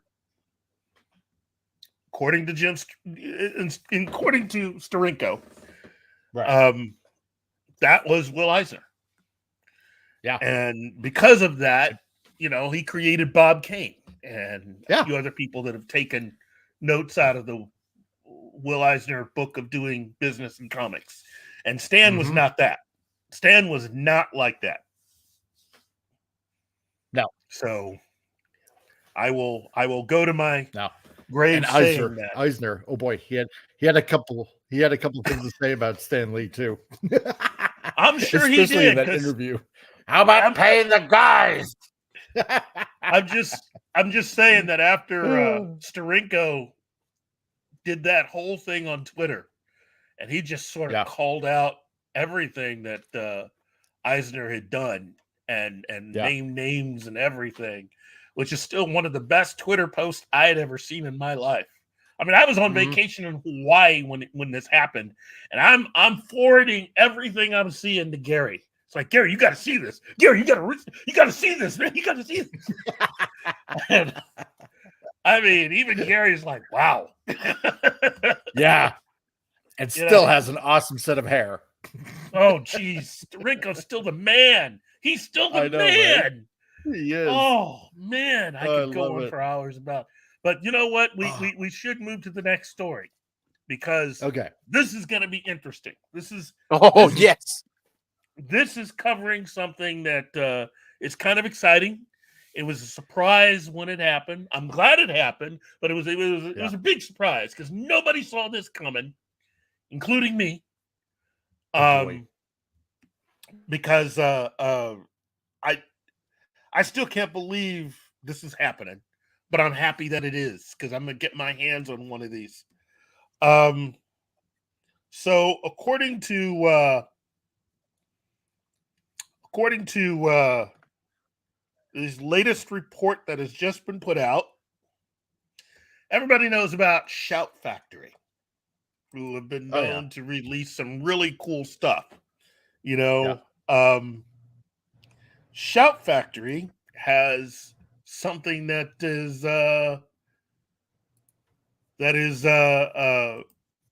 they're getting ready to put out. Here, let me show you. No, I got it here. You've already got it? Okay. Here. Okay. Yes. I can tell you. Of course you can. How could you? Of all you have shown me, this. Yeah, you release it now. Yes, release it now. But look at that. Shout Factory is putting out. Oh man, just arcane. Arcade in 4K. Yes. I need that. Look, I haven't even seen the first season. when Well, this is the first season. this is just the first season. When when the first season came out, Right. I was kind of skeptical. I mean, I saw a few clips. It's like, okay, yeah, this looks good, but oh my God. I have never ever had an experience like watching Arcane before, to where I had to see every episode, where I just went and binged. Never for any animated series. Right. And I gotta say, the story, the scripts, and the acting, this is Buffy the Vampire Slayer for a whole new generation, and then some. It is that good. God Okay. damn, it's the best analogy that I have heard about this show. Huh. It is that And good. it's true.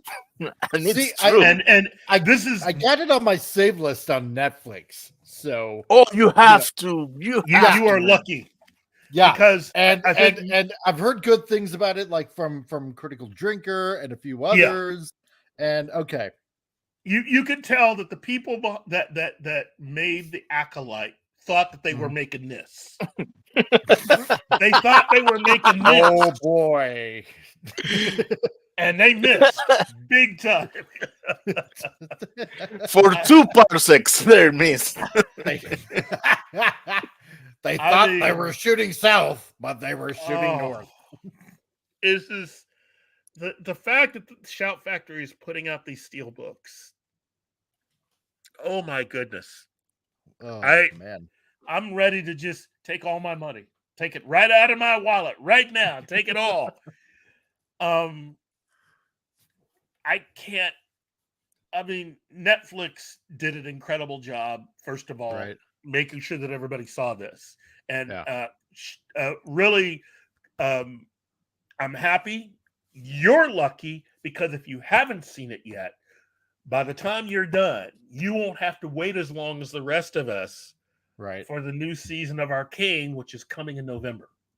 Yes, because I did watch, on YouTube last week, the whole what's coming out by Netflix kind of thing, their big party kind of thing of what's going to be releasing.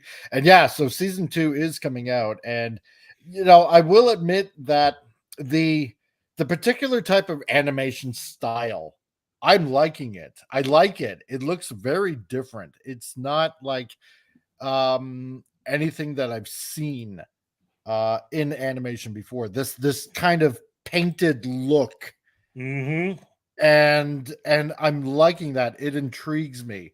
On the other hand, because obviously I still got kids, and this is like as soon as they saw, oh, this is like League of Legends, like, oh god, it's such a lame game. And I'm like, okay, maybe this isn't as good as I think it is. And maybe a lot of people that are commenting saying it's good haven't played the game. And because sometimes, obviously, one of my kids is 25, the other one is like going to be 15 soon. And, there are lame games out there that they won't play. And as soon as they saw that, oh, League of Legends, oh God, like, eh. So, I'm thinking, well, okay, if they consider it lame, is it actually going to be lame? So, you're in that interesting dichotomy about, do I watch it? Because, the art style and the animation look pretty good, and it might be actually a half decent story based on what some other people have been saying. Or do I defer to what my kids are saying, that it's kind of a lame game? Well, let me ask this. The game has Because millions they're of in players. the know. Yeah. The game has millions of players, so yeah. But let me ask you this. Okay. Did your kids enjoy Blue Eye Samurai? You know what? They didn't actually watch that, but I did watch that with my wife, and that was actually phenomenal. I loved it. Whoa. Yeah. That's Arcane. Okay, good, sold. I don't know. I'm torn between those two, but I think eventually Arcane wins Okay, Well, no, fair enough. because there's an angle there that I won't say it, but because I don't want to spoil it for you, that is what makes my decision for Arcane. See, because like I like to say on my channel is like, if you like it, you win, right? So, and I very much did enjoy Blue-Eyed Samurai. I did like the look of it, and the story was pretty decent, right? So if it's along that vein, then sure, look, I'm going to give this a shot. The art is what kept Wolverine first, right? So, and Wolverine 66 says, from my understanding, Arcane is the kind of show that the Mary Sue would be proud of. No. Up to a point. No. Look. There are certain things and times when something is so good that even if somebody that you're not a big fan of likes it, you can understand. Everybody can agree. Right. That, say, when Buffy the Vampire Slayer was good, it was really good. Okay? This Arcane is that. Except that there are no bad episodes.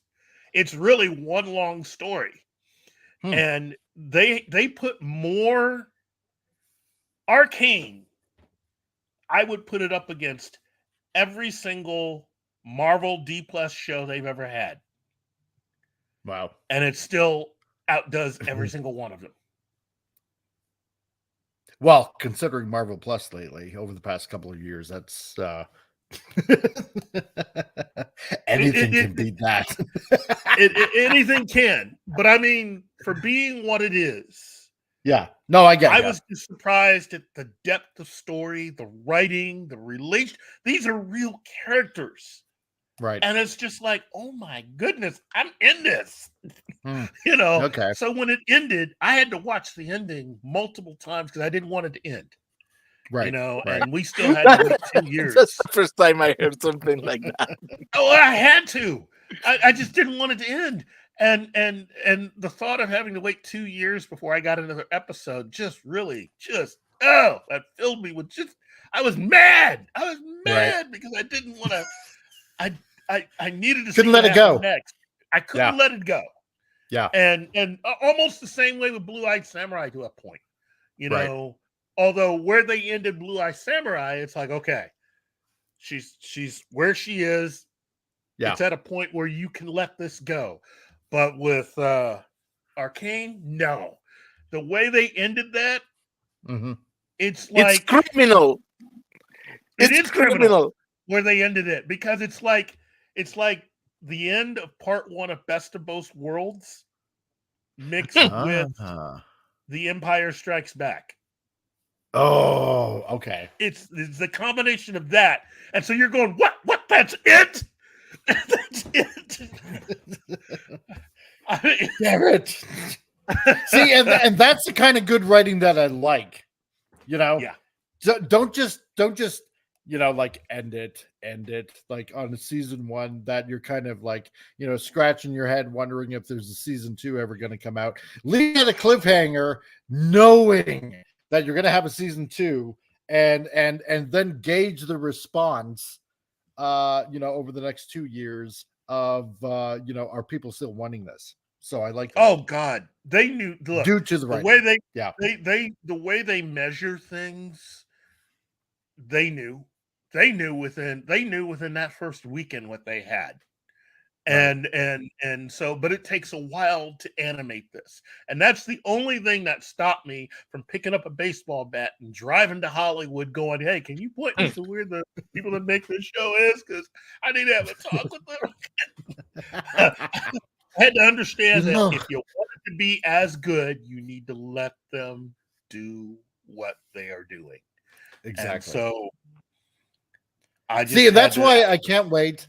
That's why I can't wait for One Piece season 2, the live action one.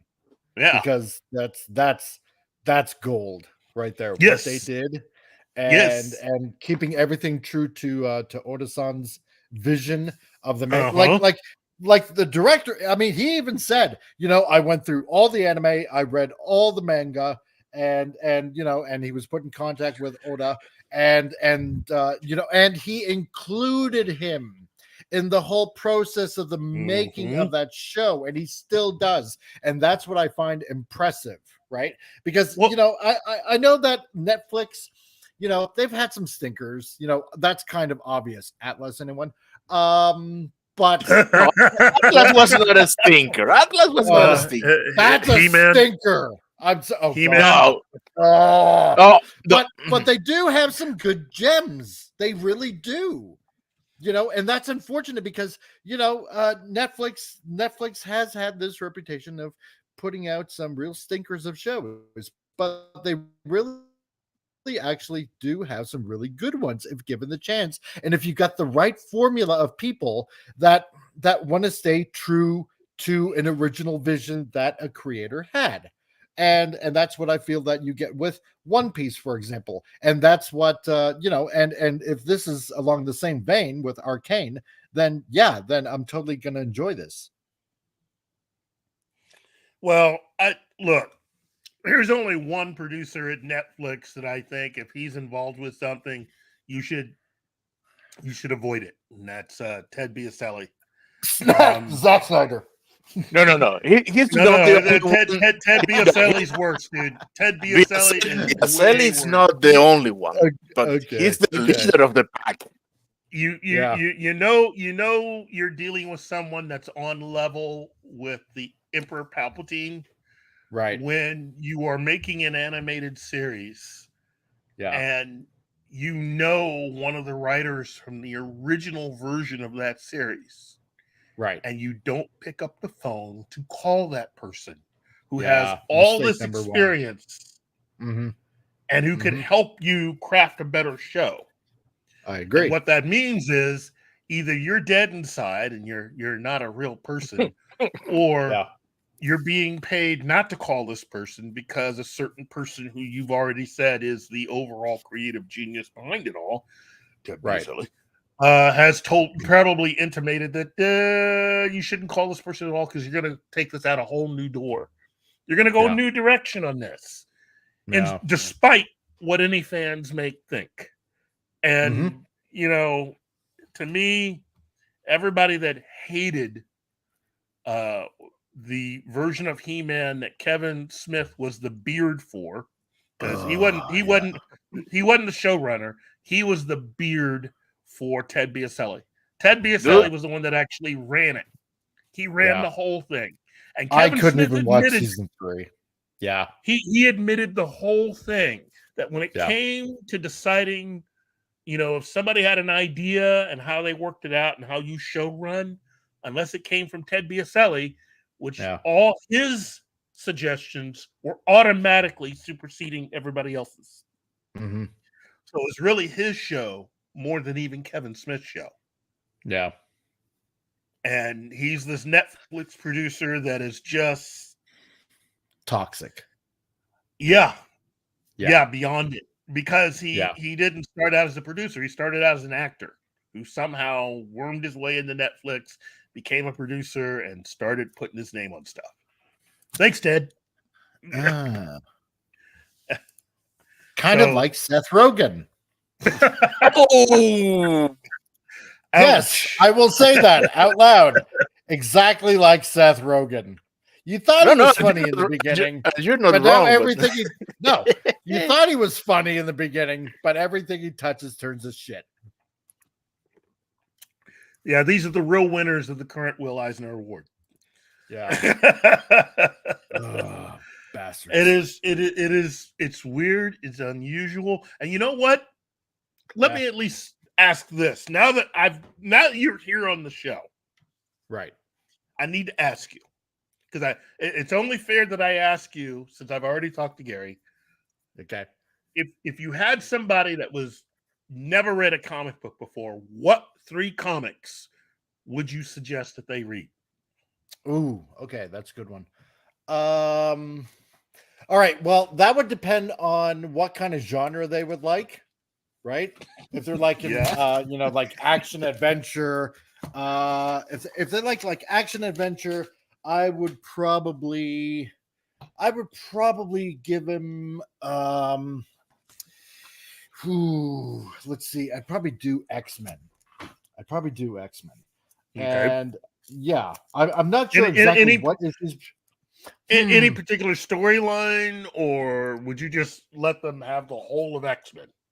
I'd probably do that.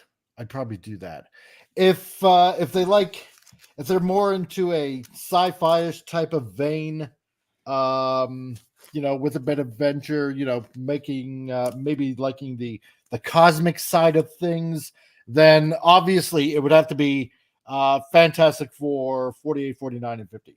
The whole Galactus thing, right? Yeah. If they were into a bit of mythology, I would give them the entire run of Walt Simonson's Thor. Ooh. Because that is unmatched in Thor even to this day. I'm sorry to say, but Walt Simonson, when it came to Thor, he was literally a god penciler. Okay. Wow. I have never seen a Thor storyline as impactful as Walt Simonson on Thor.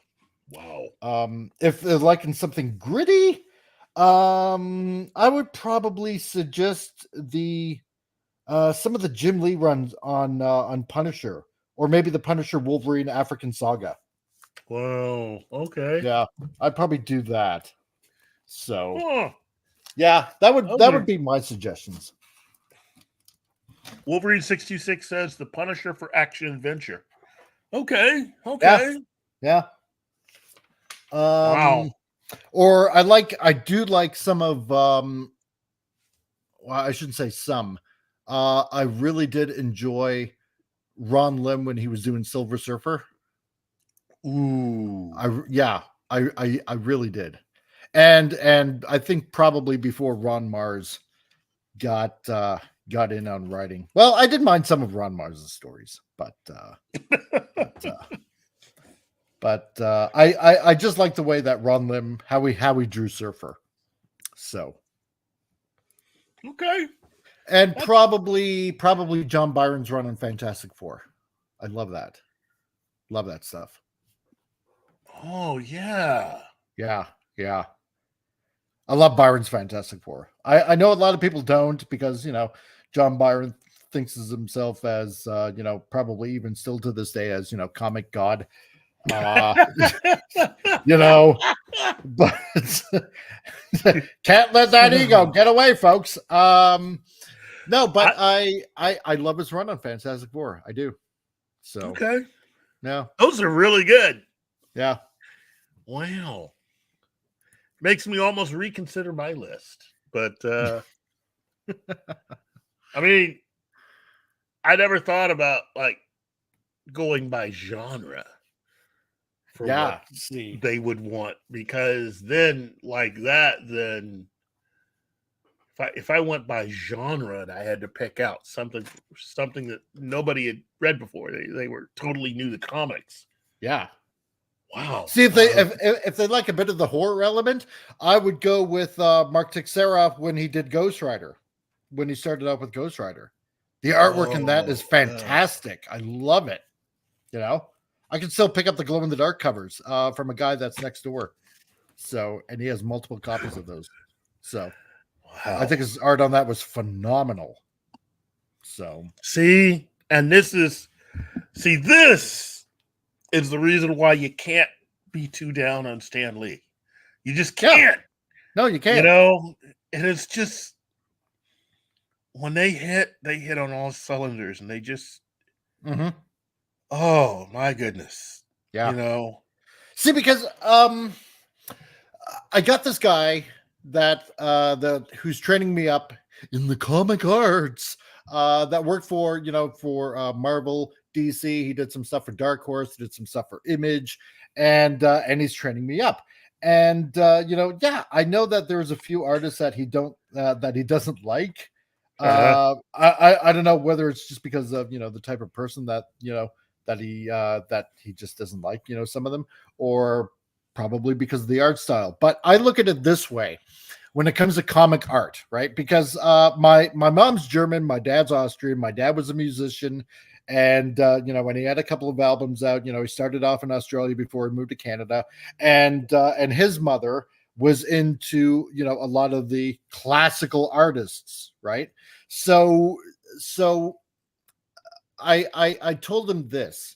The way I see artists is this way. You can like a Picasso, you can like a Rembrandt, you can like Michelangelo, you can like Raphael, and I'm not naming turtles, but you can love a lot of classical art that was during the Renaissance and stuff like that. And they all have their different styles, but you love them all just the same because of the way they were trained and because of the way they portrayed an image on canvas, or even in in chapels and stuff like that, like up on the ceiling and stuff like that, and it looks so grandiose and epic to look at. And that's the way I look at comic art, in the same kind of vein. Yeah, there's tons of different styles out there, but it's what ends up grabbing my eye and pulls me in, not like some stupid friggin TikToker pretending that they're that they're an artiste or anything like that, nothing like that, but you can tell who puts the work into it, and what styles end up grabbing people. And I know like probably many of us out here, a lot of people give shit on Liefeld because, well, he can't draw feet. His muscles are like, super humongously, impossibly big, or his guns look like, like just plain cylinders or whatever. It doesn't matter. That was the style back in the 90s, like this whole, late 80s, early 90s. It was like this, everything was going to this extreme kind of vibe and stuff like that. But it made it no less popular. That's why Liefeld ended up getting paid the big bucks. Then you got Jim Lee, for example, who's very technical in the way he draws, and very, very, although maybe on occasion slightly here and there, a little bit exaggerated, but you can tell he appreciates the penultimate human form and everything that it encompasses is of the peak male or female figure. And that's what I like about it. Jack Kirby, he introduces a lot of action. Everything is about action and stance. And no panel is essentially boring, because whether it's a close-up on a face or whether it's Captain America punching out Red Skull, it's always full of action no matter what, right? And that's why you have to kind of look at it. I shouldn't say you have to, but because it's everybody's choice, but that's just the way I choose to look at it. Like from a classical art point of view, you have all these many styles and all of them can be appreciated, and you just translate that into comics, and you just end up liking who you end up liking. And I'm babbling enough. So look, fantastic. See, that's the reason why I asked you the question. Yeah. Okay. That's the babbling. Exactly. Look, again, National Comic Book Day. I mean, it's not like it's every day, even though it should be. There are a lot of different stories, a lot of different people.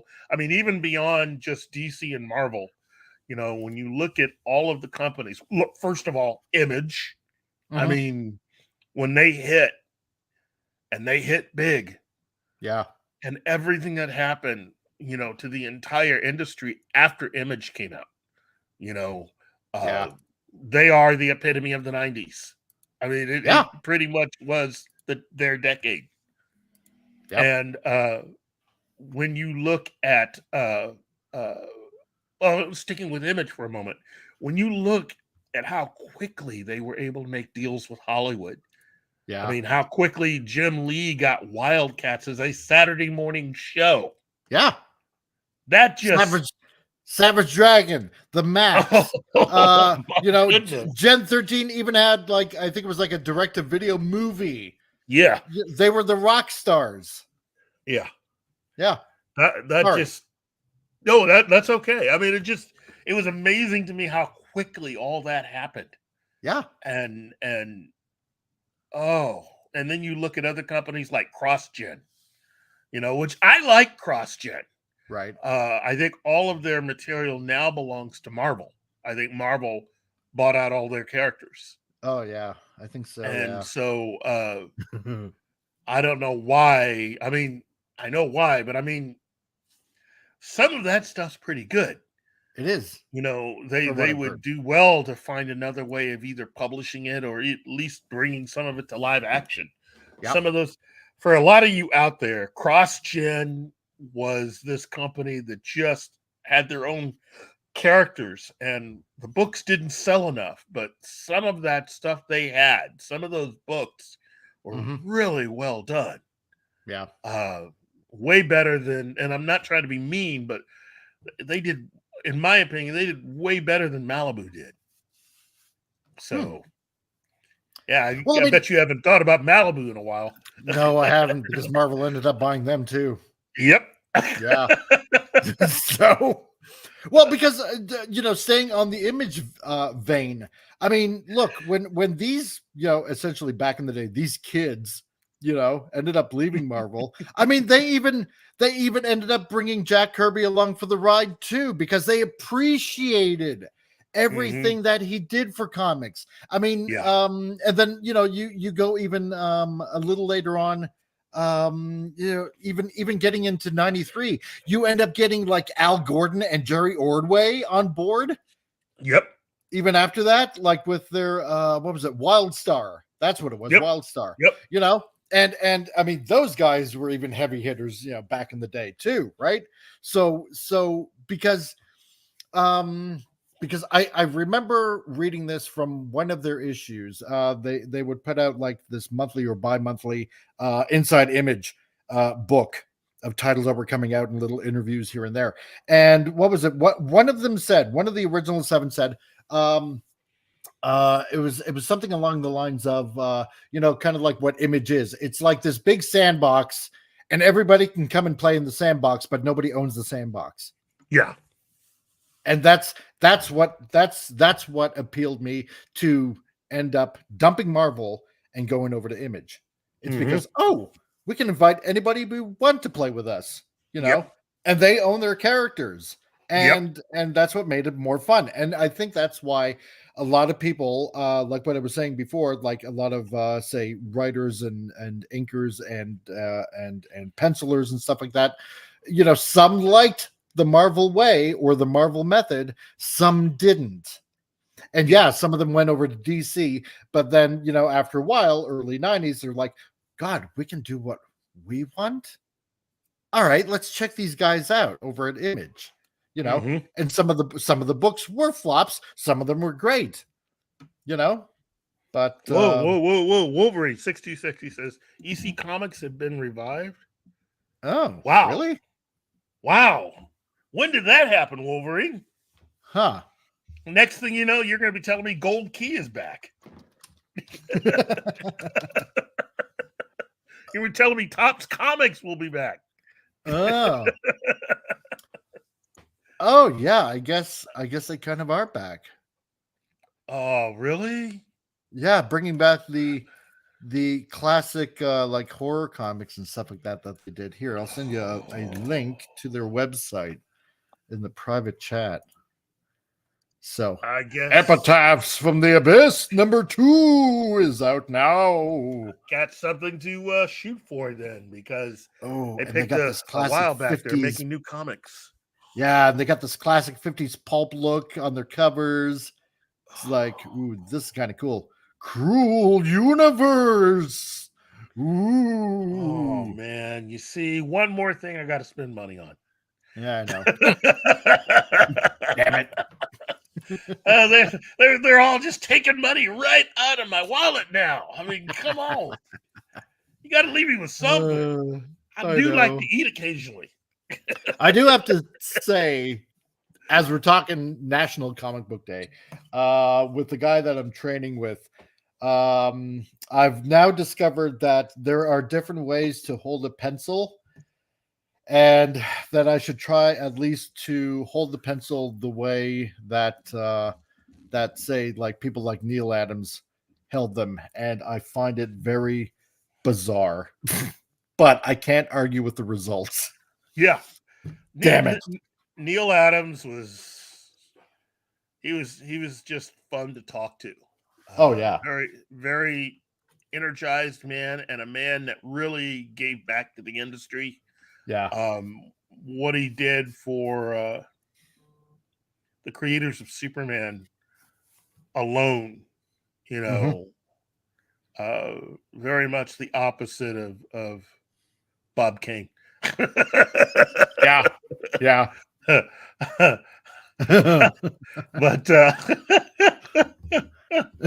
but I thinking about it, I can't even believe I didn't name one of his as a first time thing, because his run on Green Lantern, Green Arrow was amazing. Right. You know, and the only thing that beat that out really was he and Denny O'Neil's initial run on Batman. Yeah. That is just that's a career right there. That is a definite period for anyone. That is a defining moment in anyone's career. And what they did with Batman in the early 1970s was just transcendent. Yeah. I know a lot of people nowadays probably wouldn't bother reading a lot of that stuff, but I will tell anyone that will listen that there is a reason why what they created, along with what Jack Kirby created, is pretty much some of the few things that are keeping DC films afloat. You know, both in terms of Hollywood stories and even a lot of comics. Darkseid's still one of the greatest characters ever. The New Gods is an incredible idea, not always executed as well as I personally would like to see. But now that DC has found its way back to the New Gods, and they're going to make another, try to bring them back. I hope they have some writers that can actually think outside the box, because you need to think on a different level if you're going to bring back the New Gods. Yeah, true. Wow. You know, speaking of comics, this one I've had sitting around for a while. My camera. What's with my camera? Damn it! Come on. Your camera has a subscription. Yeah, I know, right? Damn it! Whatever. But going back to Neil Adams, yeah, I got a couple of issues of Bucky O'Hare from Continuity Comics. Oh, wow. Yeah. That's going back, man.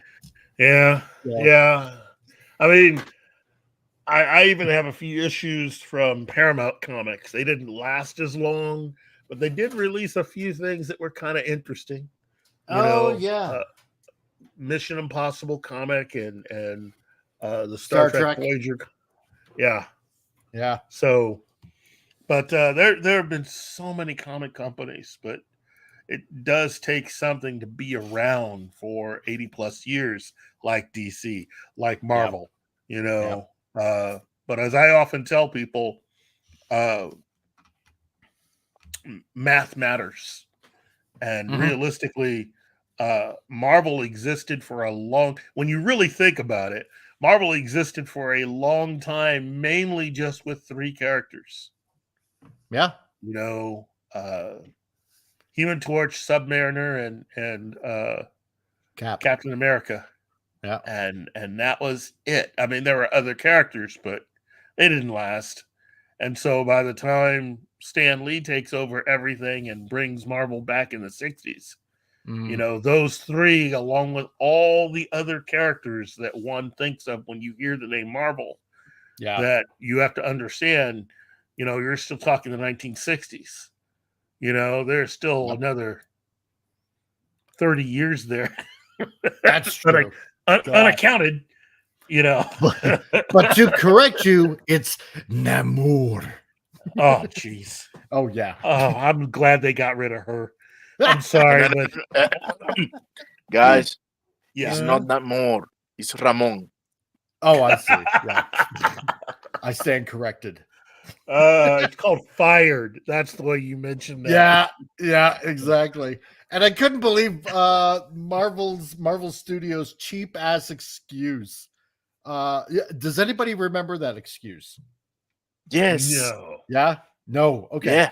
Yeah, you do? Okay. It's so funny because what Marvel Studios said to not cause confusion between Aquaman and Yeah. Namor, Oh, right?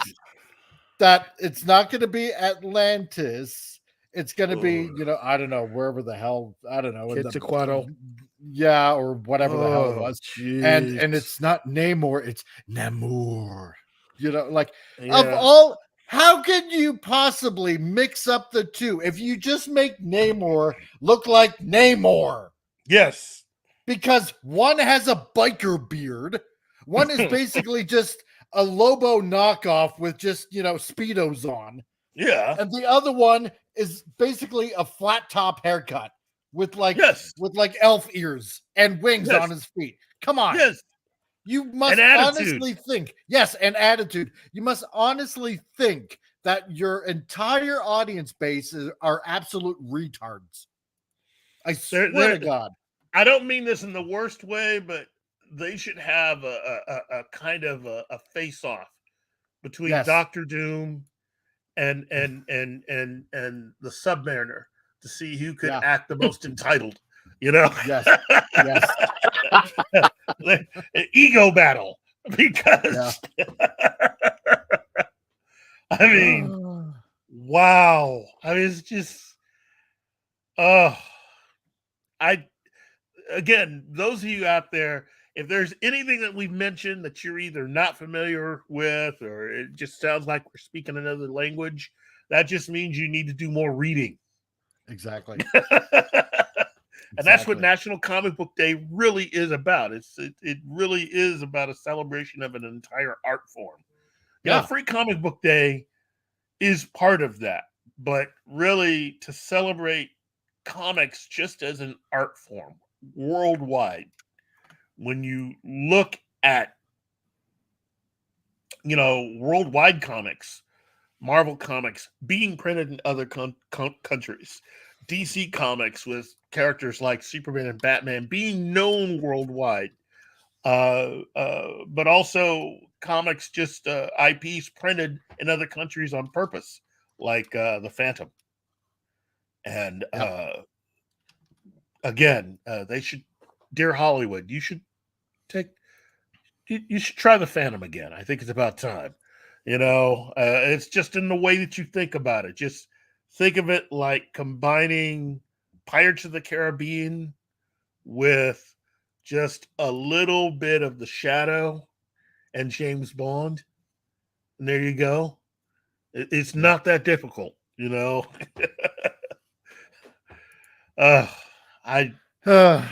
Yeah, we could do this all day. We could do this literally all day. Don't get me started on hoping that there are days when I think that Kevin Feige should just go ahead, do Howard the Duck again. But then there are days when I think to myself, nah, you know, you couldn't capture everything, especially nowadays. There's a lot of stuff in those Howard the Duck comics that I don't think Disney today would want to associate with. And that's saying a lot considering they just got done making a Deadpool movie. So yeah, so true. But you know, you're talking to someone that, while I enjoy Deadpool, I'm still hoping Warner Brothers just decides to take a chance and do Ambush Bug. That would be very interesting. That would be That would very, be. very interesting. Man, who would you play for Ambush Bug? Oh, I'd get an unknown. I'd Yeah? get an unknown. First of all, it would have to be somebody that is unknown because that way they couldn't negotiate to try to take off the mask. Yeah, you got a point there. Yeah. Because you can't get any established actor, even Ryan Reynolds, because even the first No, two, you totally couldn't. No, yeah, not Ryan. he wouldn't want to do it without taking off the mask at least once. You Yeah. would need somebody who would totally understand. No, you are in this costume. Yeah, So the whole time. Yeah, because yeah, the nobody wants whole to see your time. face. Yeah, that'd be an interesting cast. Jeez. Who? And Jim Carrey 25 years ago could have done it. Yes, he could. Having Having him show up to make fun of Christopher Reeve and Michael Keaton and others. And Yeah. just be a You know total what? nuisance. If you were to get Jay Baruchel, Oh, you could probably get him to pull it off. Probably. Dude from How to Train Your Dragon. Yes, And yes. Yeah, I don't know. My problem is the voice. Well, It could possibly work. That's what I you said. got to probably. remember, I think the perfect actor already has a part. He's already, because look, we all know Ryan Reynolds would have been perfect as Ambush Bug, but he's already Deadpool. So that's exactly. taken. Yeah.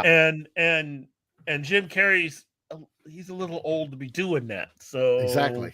Although, see, and Jay's about 42, so he's just kind of squeaking in there. He's already 42? Yeah. God damn, I'm old. You know what? And on top of that, he's Canadian, so that makes him even more naturally funny.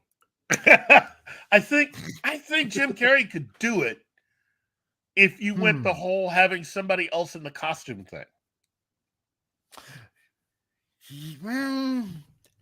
Yeah, But then again, they would have to know Jim Carrey's mannerisms on top of that to a T. You could have Jim Carrey do Plastic Man. Yeah, you could do that. That's that would work. in his wheelhouse. Yeah, totally. But that's that. Now you know what? Who they picked for Booster Gold? Who they picked for Booster Gold? Totally wrong. Totally 100% wrong. Yeah. I would have picked either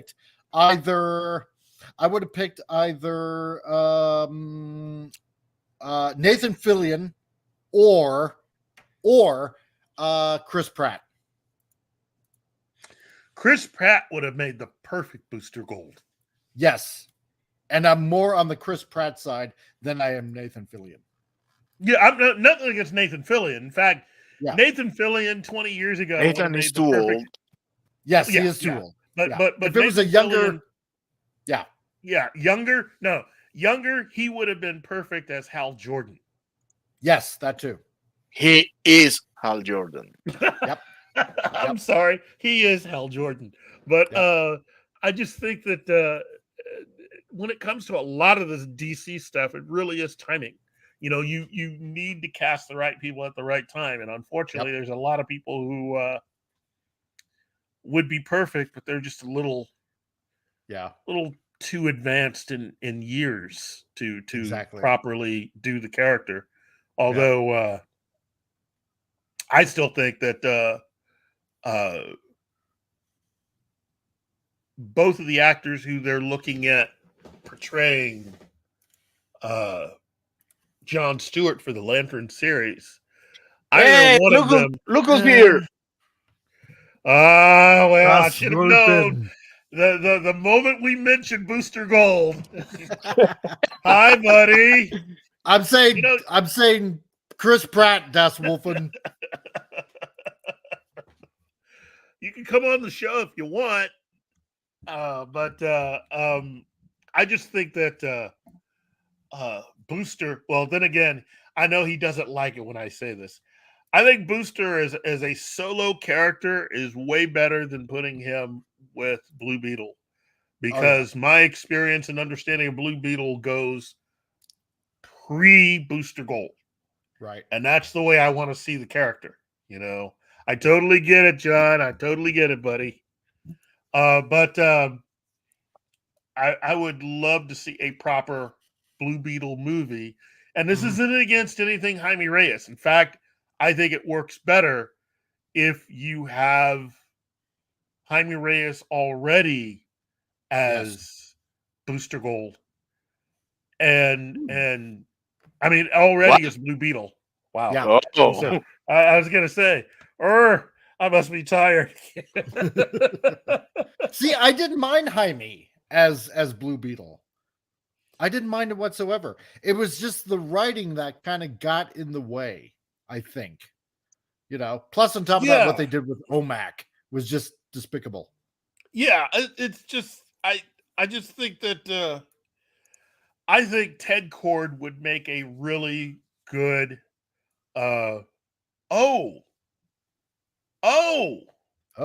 I am okay. Well, first of all, let her know we're all thinking about her. yes, indeed. And let me know how it goes, okay? Prayers and positive thoughts. Mm-hmm. Wow. I think Ted Kord is a great character, and I would like to see him take on more of a mentor role with Jaime. Right. You know, that So, way. Go ahead. like Batman Beyond. Kinda, although closer to what I think Kevin Feige ended up doing with Tony Stark and Peter Parker. Yeah. Mainly because Reed Richards didn't exist yet. Because had Reed and the Fantastic Four been around, that's the story. Right. It's Peter Parker being in awe of Reed Richards. Well, yeah, I can see the parallels, except that Jaime isn't a whiny little bitch like Spider Boy. Oh, jeez. Tell me how you really feel. Wow. Dude, between the writing and Tom Holland, that was the worst shit that has happened to Spider-Man. Oh, my goodness. On screen, because what they did on the comics, oh my goodness. I thought I knew you. Oh, don't tell me that you really like Morty playing Spider-Boy. I did like the last movie. Nah, it was too late for me. Besides, he's still Morty. First one. Oh, he's Mr. Stark. He's like the pimple-ridden boy that's in The Simpsons. Oh, hello there, Mr. Stark. I'm just getting used to my new. You see, that's what fun is in something here. Thank you. Yeah. That's what fun is into something here. Yeah. Yes, we need a movie. We need a movie for each one, and then one movie altogether. I talked about this 2 years ago, that they should do a Ted Kord Blue Beetle movie and have the flashback to Dan Garrett. But I also was saying that Jaime should be in it, and he should be the one for whom, because to me, Ted Kord's story is one of a guy that was just trying to do the right thing. And since the Scarab didn't react to him, he just sort of used it to create a lot of very interesting weaponry that he used to fight crime. So basically, it's a guy that was trying to do the right thing. And now medically, since he can't do it anymore, it's still great of him to use his resources to help Jaime. Yeah. I mean, that's a great story. And it allows both of them to be a part of the story. But really, it's Jaime's story now. But Ted's got a lot of experience. And Ted would still be the kind of guy that was going to still run his father's company, yet still want to help out Jaime because he remembers how it was for himself. It's a great story. Will they do it? Probably not. But I again, there's a lot of really cool directions to go if you follow the characters from the comics. Right. If you're willing to put in the work and do the research, you will get a lot out of it. I mean, that's really what Kevin Feige had in the beginning with Marvel Studios. Yeah. And part of the reason why, wow, throwing around the P word. Okay. The other P word. If we're going to get into that, then let me at least just say this.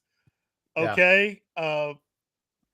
Because he's Batman, he's died 3 times. And he's came back from all of them, and he beat Superman's backside. So what? Kid, See, I big- think this will resonate with you. Oh yeah, true. Because look, I like Robert Pattinson. I just think Right. he's woefully miscast as Batman. Because Batman is a guy who will figure out a way to beat you. He's not a moody emo superhero. That's not Batman. That's not. Right. He's not being silenced because he's trying to be moody. He's being silent because You're he's thinking. He's already figured out 20 ways to beat you, and at least half of them involve possibly killing you. So he's trying to.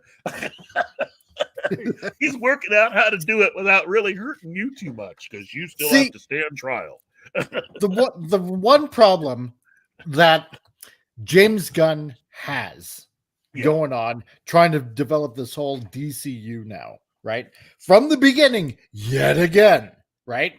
Is that he's worked for Marvel. And what I mean by this is this, right? It's the fundamental difference between the and I'm talking comics now, of the Marvel universe and the DC universe, like with the comics, right? Because there is a difference, and I'm not just talking characters. I'm talking like in the way they kind of fundamentally tell a story, right? Marvel has in a certain kind of way comes at it from and they've always kind of done this from a realistic point of view, right? Because it goes again, it goes back to Stan and the way how he kind of describes these characters. How would an ordinary person react to when they get, like, say, Peter Parker? You take an ordinary school kid, and how would they work out life now that they have powers, right? Yeah. And they've and Marvel has this this overall sense of storytelling is like, yes, we know we have problems and we're trying to solve them. Where DC has always been a little bit more lighthearted of their overall storytelling of everything's gonna be a-okay because we're the heroes, right? Yeah. And this is what DC consistently gets wrong with their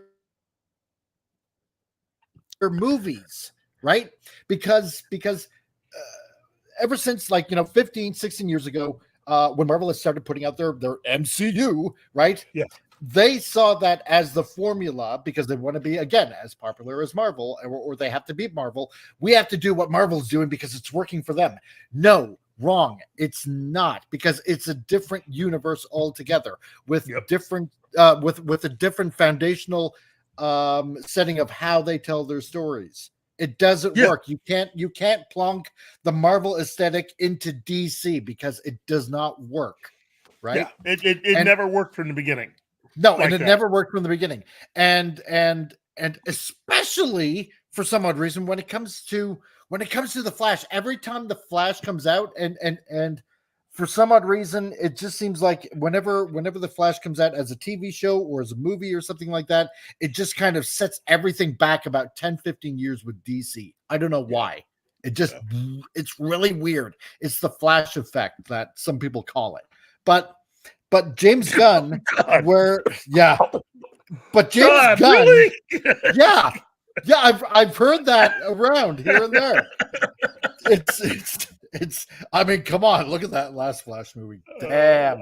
But anyway, yeah, I know it is. It's really hard, and and he just disappears.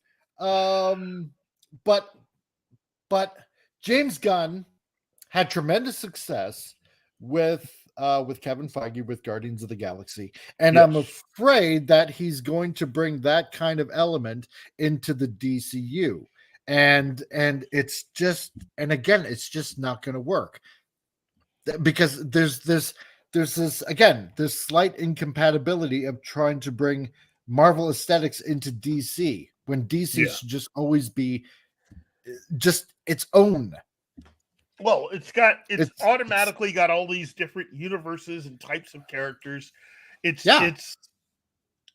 again, when Julius Schwartz joined DC, he brought in a whole science fiction element to it, which explains why they rebooted certain characters in the 1950s. So you went from having Alan Scott as a kind of magic borderline superhero with Green Lantern to Hal Jordan. It's the 1950s. It's the age of the jet. And having a hero who was of Earth, but also part of an intergalactic police force. And the Flash, where you change him from Jay Garrick to Barry Allen. And this sort of cosmic DC thing cosmic Marvel thing would not have worked. So what do? You go for the science fiction angle, where you have characters like Captain Comet, where you have Space Cabbie, where you have Hawkman, and you reinvent him as an alien from a different planet called Thanagar, or where you have you sort of reinvent the whole of DC by doing that and emphasizing all these different races and planets and the whole 9 yards. And it's where you're right. Adam Strange is that's a movie. That is a movie right there. That's what Warner Brothers should be doing. They should be making a lot of their science fiction elements and turning those into movies, along with a lot of the Westerns, because they have some really good Western characters too. I mean, the Jonah Hex movie didn't work, but that was because I think the angle that they took was a little off, And Megan Fox. Okay, and Megan Fox. But I mean, when you look at the cast of that movie, that cast. Yes, I was looking at the cast. I was looking at Megan Fox. But look who else they have. It's Michael Fassbender. They got Michael Fassbender before he was on X-Men. In that cast. Michael Fassbender, in my opinion, is one of the top 3 actors who I could actually see playing Hawkman. He can do it because he's an alien. He's a cop from a different planet. Right. And with Adam Strange, that's a simple. I understand what they were doing with that character. You're mixing John Carter of Mars with Flash Gordon. And that's Adam Strange. It's actually technically a really simple concept, but it's actually kind of big if you do it right.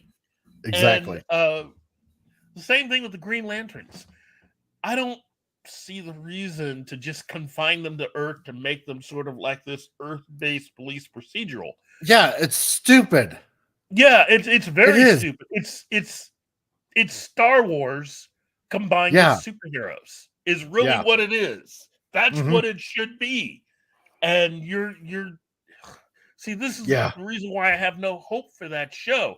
Look, I hope it's good, but I have no hope because the people putting it together are obviously not fans of the source material. Precisely. Or else they would not have gone down this road. If you want to do something Earth-based, I can come up with an idea for you. Cave Carson, there you go. There's your Earth-based idea. Yep. There's so many you can go with. Kyle Chandler. I just came up with this on the top of my head. Kyle Chandler, make him the first of a group of films that are made specifically to set during World War II. So you can have him as Black Hawk. Yep. Swamp Thing.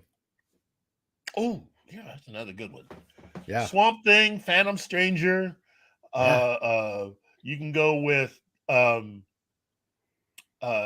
Occult. And that's one of those. See, now you know who I'm talking about, and what Dr. Occult is. I mean, that's basically the guys who created Superman created other characters for DC. Slam Bradley, Dr. Occult are two of them. And again, it's wow. There are so many characters. So again, Batman should just be its own, really just separate thing.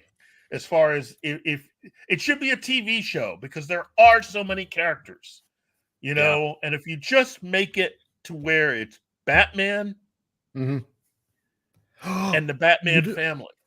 Oh my God. You know what? I just thought of something very, very perverse. Okay. But in a good way, but in a funny way. Okay.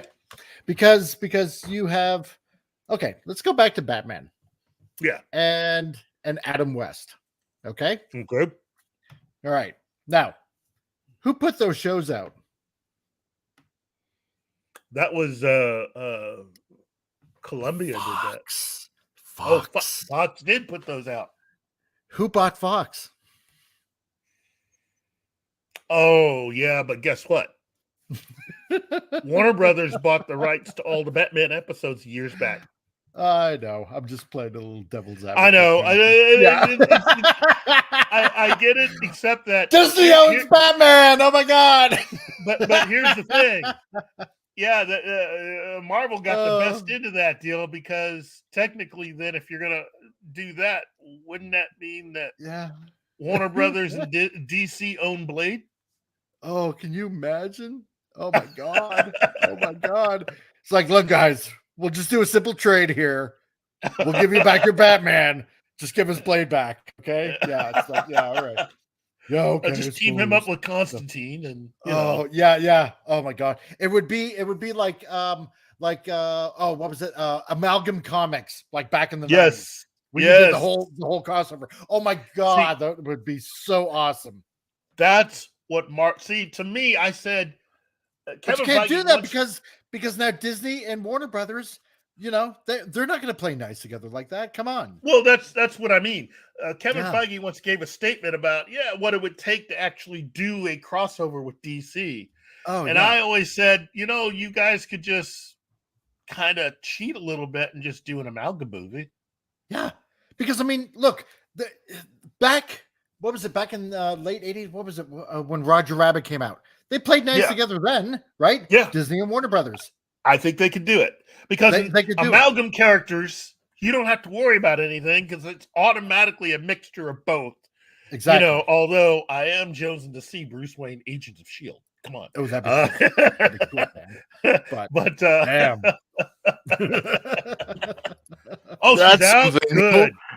Good. And by the way, have a good day, John and Ali too. I hope she has a speedy recovery. Yeah, man. And I just see you later. I just want to see Lobo the Duck. Oh my God! Remember when that came out? Oh my God! Yes, I want to see Lobo the Duck. Oh my God! Oh geez, that is too much. Oh yeah, the mayhem alone. Oh yeah, or combining Ambush Bug with Deadpool. Yes, the Dead Ambush. Some of those comics were just complete and utter bonkers, but some of the other ones were just, oh my God, this is brilliant. You know, those amalgam comics, man, those were so much fun.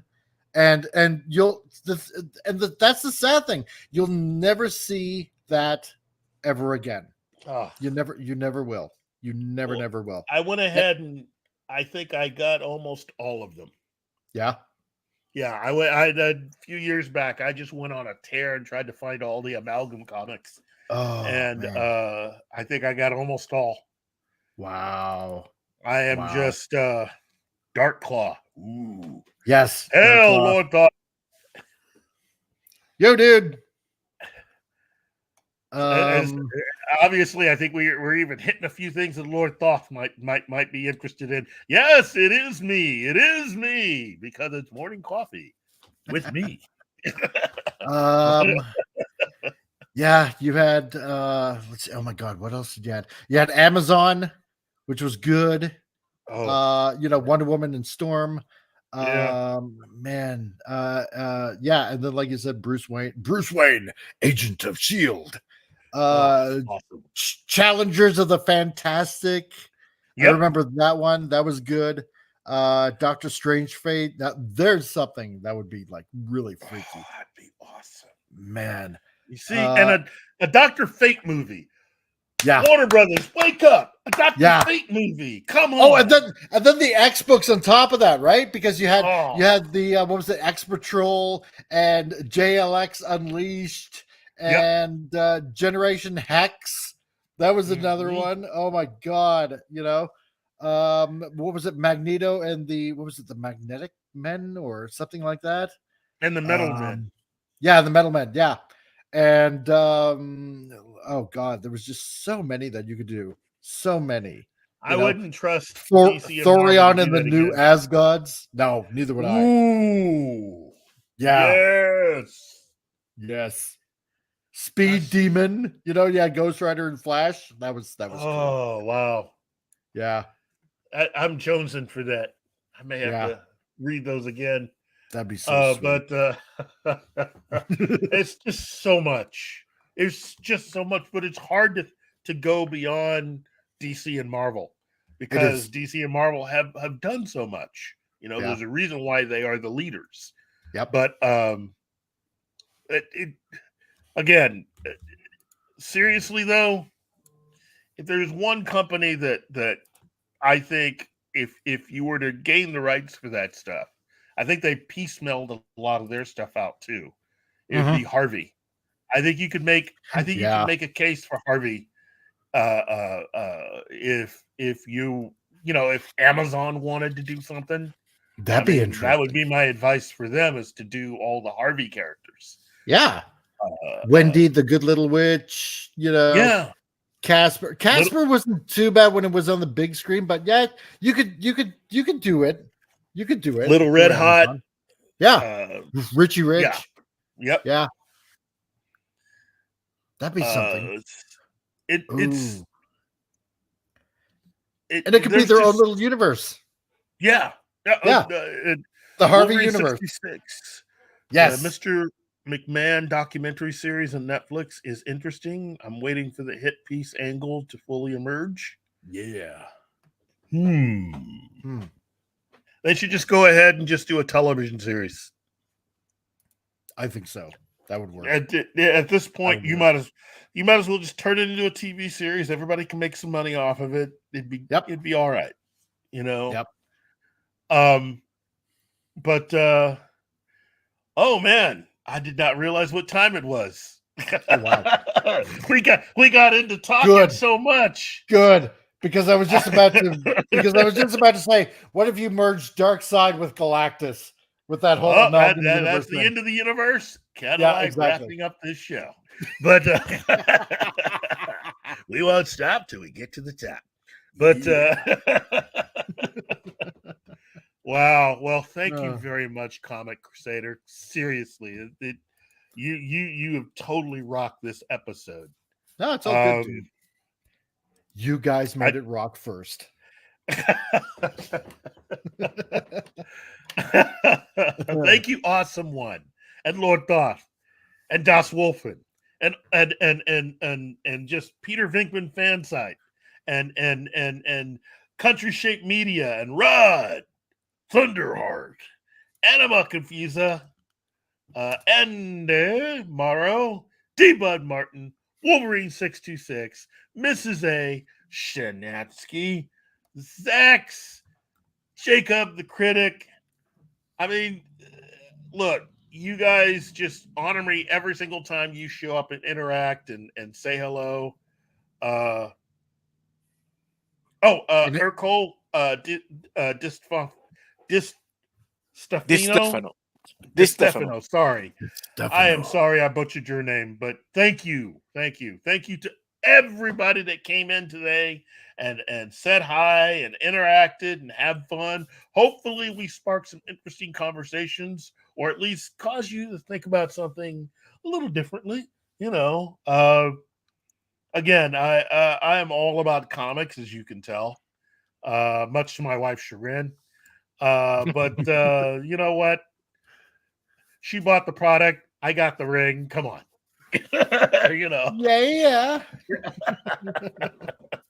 Thank you, Peter Vigman. Thank you. Yeah, someone that is not happening. Just remember, every time you hit that like button, an angel gets his rings. There you go. Oh, Yeah, that's a very good advice, don't you know? it is. And like Well- and subscribe and share the channel around. And even me, please, because I need some help. Yes. Tell them where they can find you, Comic Relief Crusader. Yes, well, you can find me on my channel over at the Comic Relief Crusader channel. Because, why else would I be here but to shell myself out like a dirty whore? So, there you go. So, check out my channel. It's worth it. Yeah. Sounds like, as Lord Thoth says, you have to bag and board yourself. Exactly. But that's why I'm going to have minions do that for me. Child slave labor. I see. It's Oh not my slave God. labor. It's not slave labor if you give them candy. Well, that's true. Yeah. Please, sir, I want another jube. Again? Take that licorice whip and like it. Yes. Can we try not to get banned, please? Oh, yeah. Well, No. Yes. Okay. Well, thank you again to Comic Relief Crusader. And also All to good, man. Gary for stopping by at the beginning of the show, helping us kick Yeah. everything off. Of course, I can't do this without my main man, Martin, because, he's cool like that. Exactly. I have been Keith. You have been having morning coffee with me today. So I hope everyone out there has a very, very, very good day. And do yourself a favor. Visit your local comic shop. Give them a little business and tell them I sent you, okay? Mm-hmm. Have a nice evening, afternoon, day, morning. And I'll see you next week. Bye. Later.